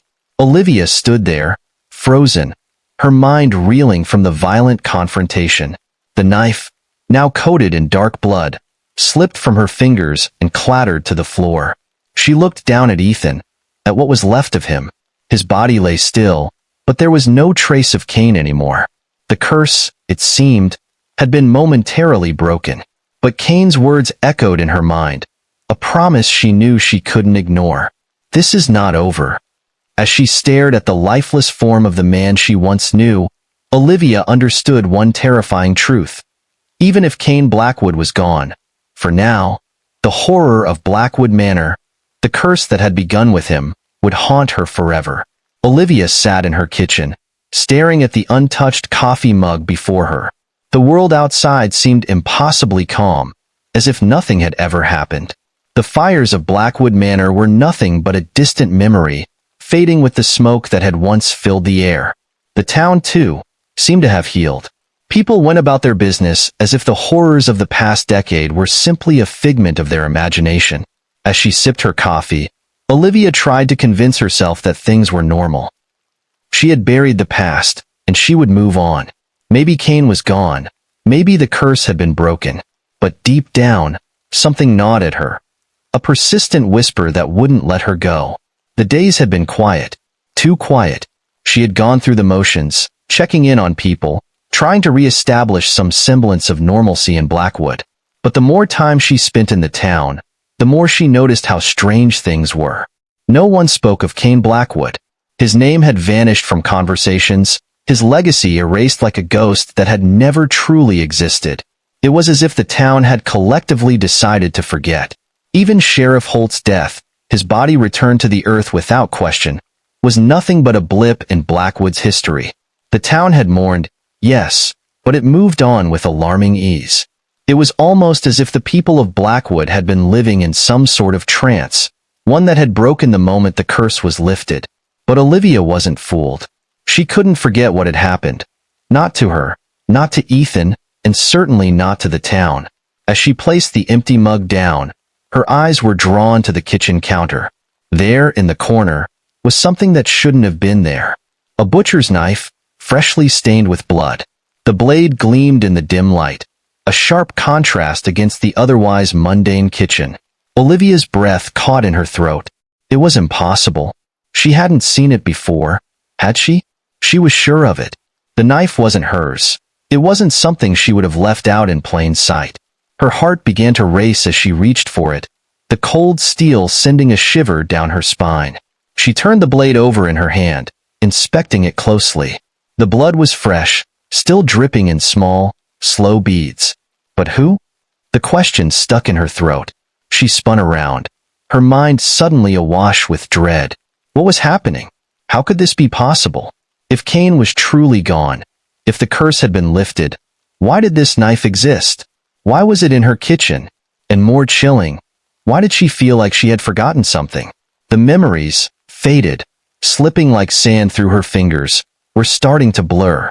Faces, names, events. They were all becoming vague, harder to grasp. It was as if the very essence of the town was rewriting itself, erasing everything that had ever been. Olivia felt a strange emptiness settle in her chest, a sinking feeling that something essential was being wiped away. Her mind raced as she stared at the knife in her hand. Could Cain have truly left her alone? Was there another layer to the curse, one that no one had foreseen? A wave of nausea washed over her as the realization hit. Cain might be gone, but his influence was not. The town had forgotten him. They had forgotten everything that had happened. But she, Olivia, couldn't forget. She couldn't allow herself to. The curse had never truly been broken. And Cain, it seemed, was not finished with Blackwood. The knife gleamed in her hand once more, a chilling reminder that the past was not as far behind her as she'd hoped. The silence that filled the room was deafening, as if the town itself had drawn its breath in, waiting. Waiting for what? Olivia's fingers tightened around the handle of the knife. She had to face this. She had to confront whatever Cain had left behind, whatever new horror was lurking in the shadows. The town that had forgotten him. Would it be the last to remember? Ethan had hoped that leaving Blackwood would bring some peace, some distance between himself and the nightmare that had haunted him for so long.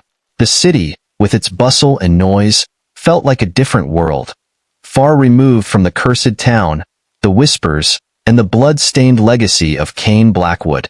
It was supposed to be his fresh start, but as the days passed, the unease grew. It started subtly, just a flicker at the corner of his vision, a shadow that seemed to move without reason. Ethan thought he was just tired. Too many sleepless nights filled with nightmares of Blackwood, of Olivia, of the endless murders and the unholy ritual. He had tried to bury it all, to move forward. But the feeling of something watching him, something waiting, refused to leave. The worst of it began one late evening. He stood in front of the bathroom mirror, splashing water on his face, the coldness of it a welcome relief from the heat of the day. As he wiped his face dry, he glanced up, only to find his reflection wrong. His hand froze in mid-motion as his reflection seemed to move independently. His own image smirked, its lips curling into a twisted grin that Ethan had never made. For a moment, his reflection appeared more sinister than he could have imagined. Its eyes gleamed with a malevolent light. Not again, Ethan whispered to himself, rubbing his eyes, trying to clear the vision. But when he looked again, the reflection was still there, still grinning. The mirror grew colder, and the whisper returned, faint at first but growing clearer. "I live in you now." Ethan stumbled back, his heart hammering in his chest. His reflection didn't flinch. It just stood there, grinning, its eyes locked with his. The air in the room grew heavy, oppressive, as if the walls themselves were closing in. His hands trembled, his mind racing. This wasn't possible. Cain was gone. He'd destroyed the mask, defeated the cult, burned Blackwood to the ground. Cain's curse couldn't follow him. He had made sure of it. But there was no denying what he saw.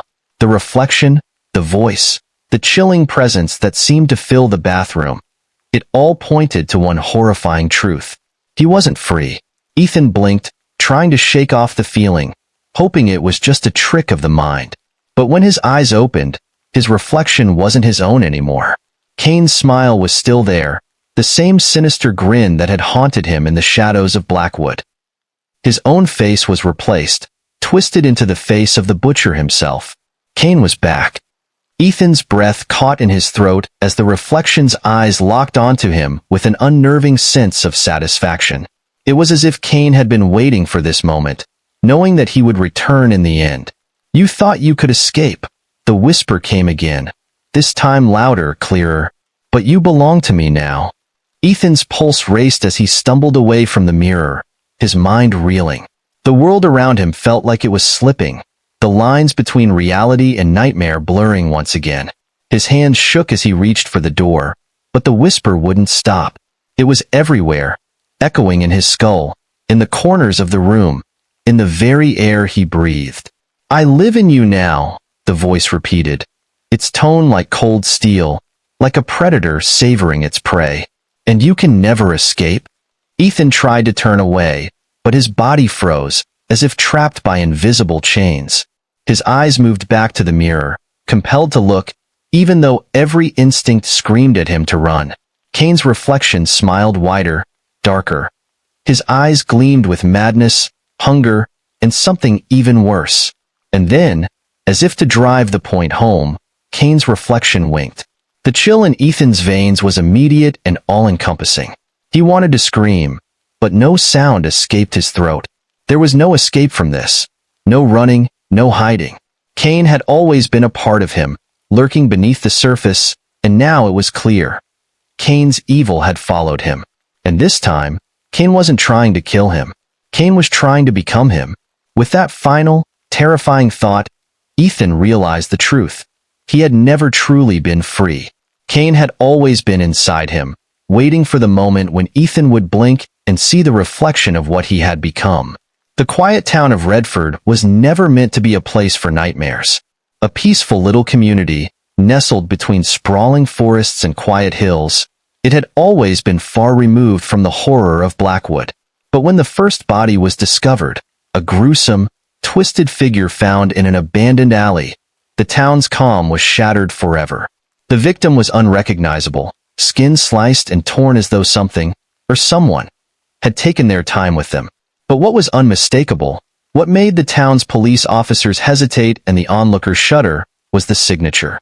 Deep, deliberate carvings across the victim's chest, symbols that could only be traced to one name: Cain Blackwood. The news spread like wildfire. Whispers filled the streets, the air thick with fear. The murders, though brutal, were nothing new to those who knew the history of Blackwood. For Ethan Graves, the horror had followed him, just as it had threatened to. As he read the news in his small apartment, an overwhelming sense of dread crept over him. He couldn't outrun Cain, no matter how far he went. The killings, the symbols, they were unmistakable.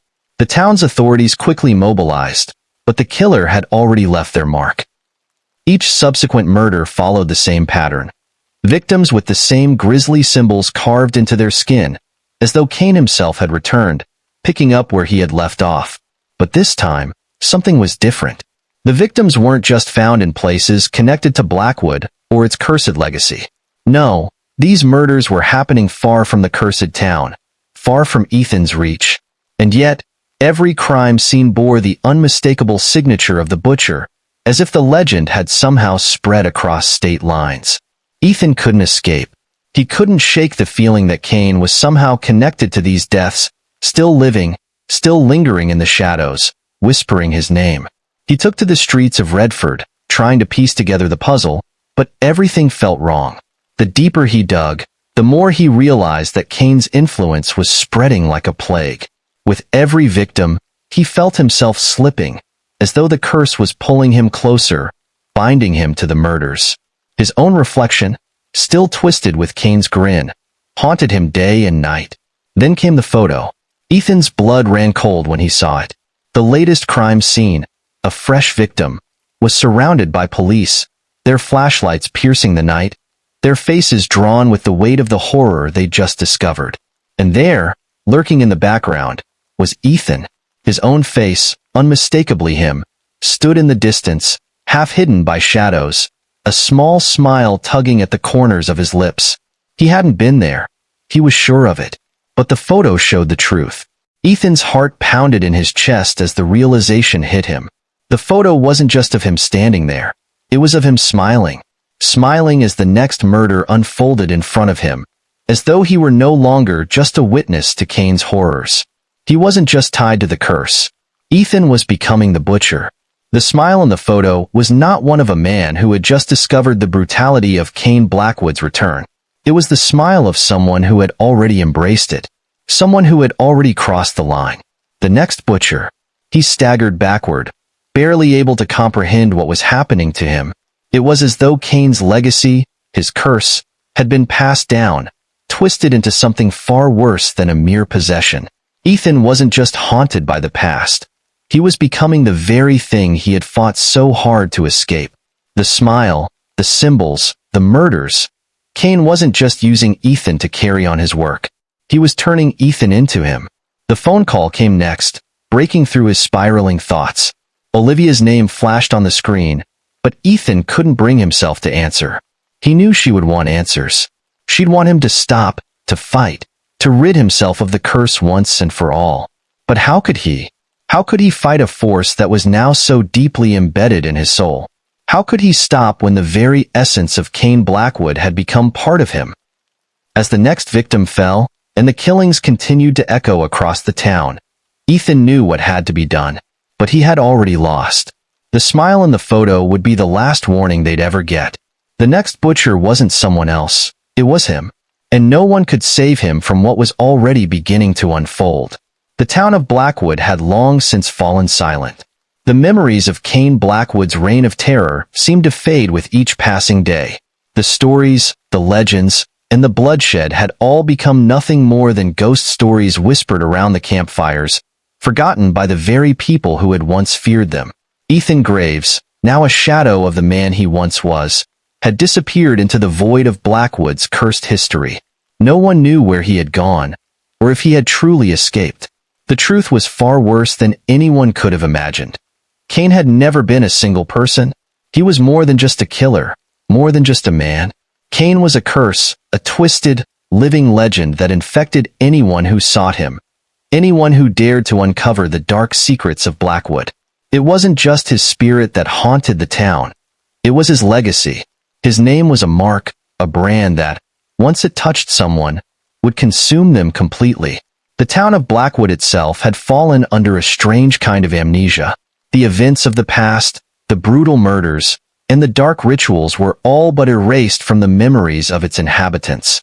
They carried on, unburdened by the nightmare that had once gripped them, as if the town itself had cast away the shadows of its past. They moved forward, as though Cain's death, if such a thing had ever happened, had ended the curse. But the killings didn't end. Across the country, new bodies began to surface. The same brutal method, the same chilling signature. Deep, deliberate cuts. The same symbols that had haunted Blackwood's victims for generations. The curse of Cain Blackwood had spread. And now, wherever the legend traveled, so too did the bloodshed. It was as if the curse had found new vessels to claim.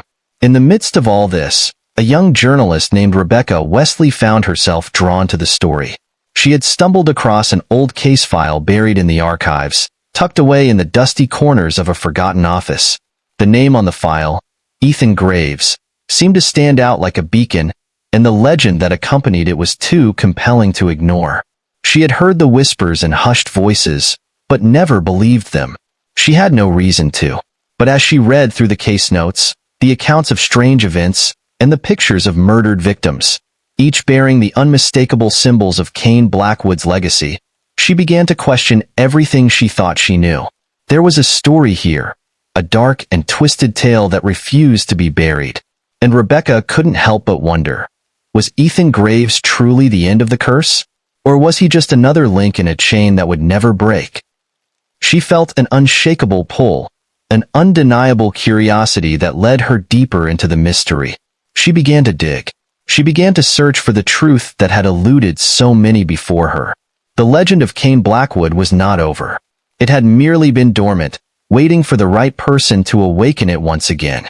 As Rebecca stood in front of the town of Blackwood, its streets eerily quiet, its buildings hiding more secrets than they let on, she realized she was standing at the edge of something much darker than she could have imagined. The truth was out there, buried in the silence, waiting to be uncovered. But what would happen when the curse found its next victim? The answer was waiting in the shadows. Waiting for Rebecca. Waiting for the next person to walk into Blackwood, seeking the truth, and unknowingly becoming the next piece in Cain Blackwood's legacy.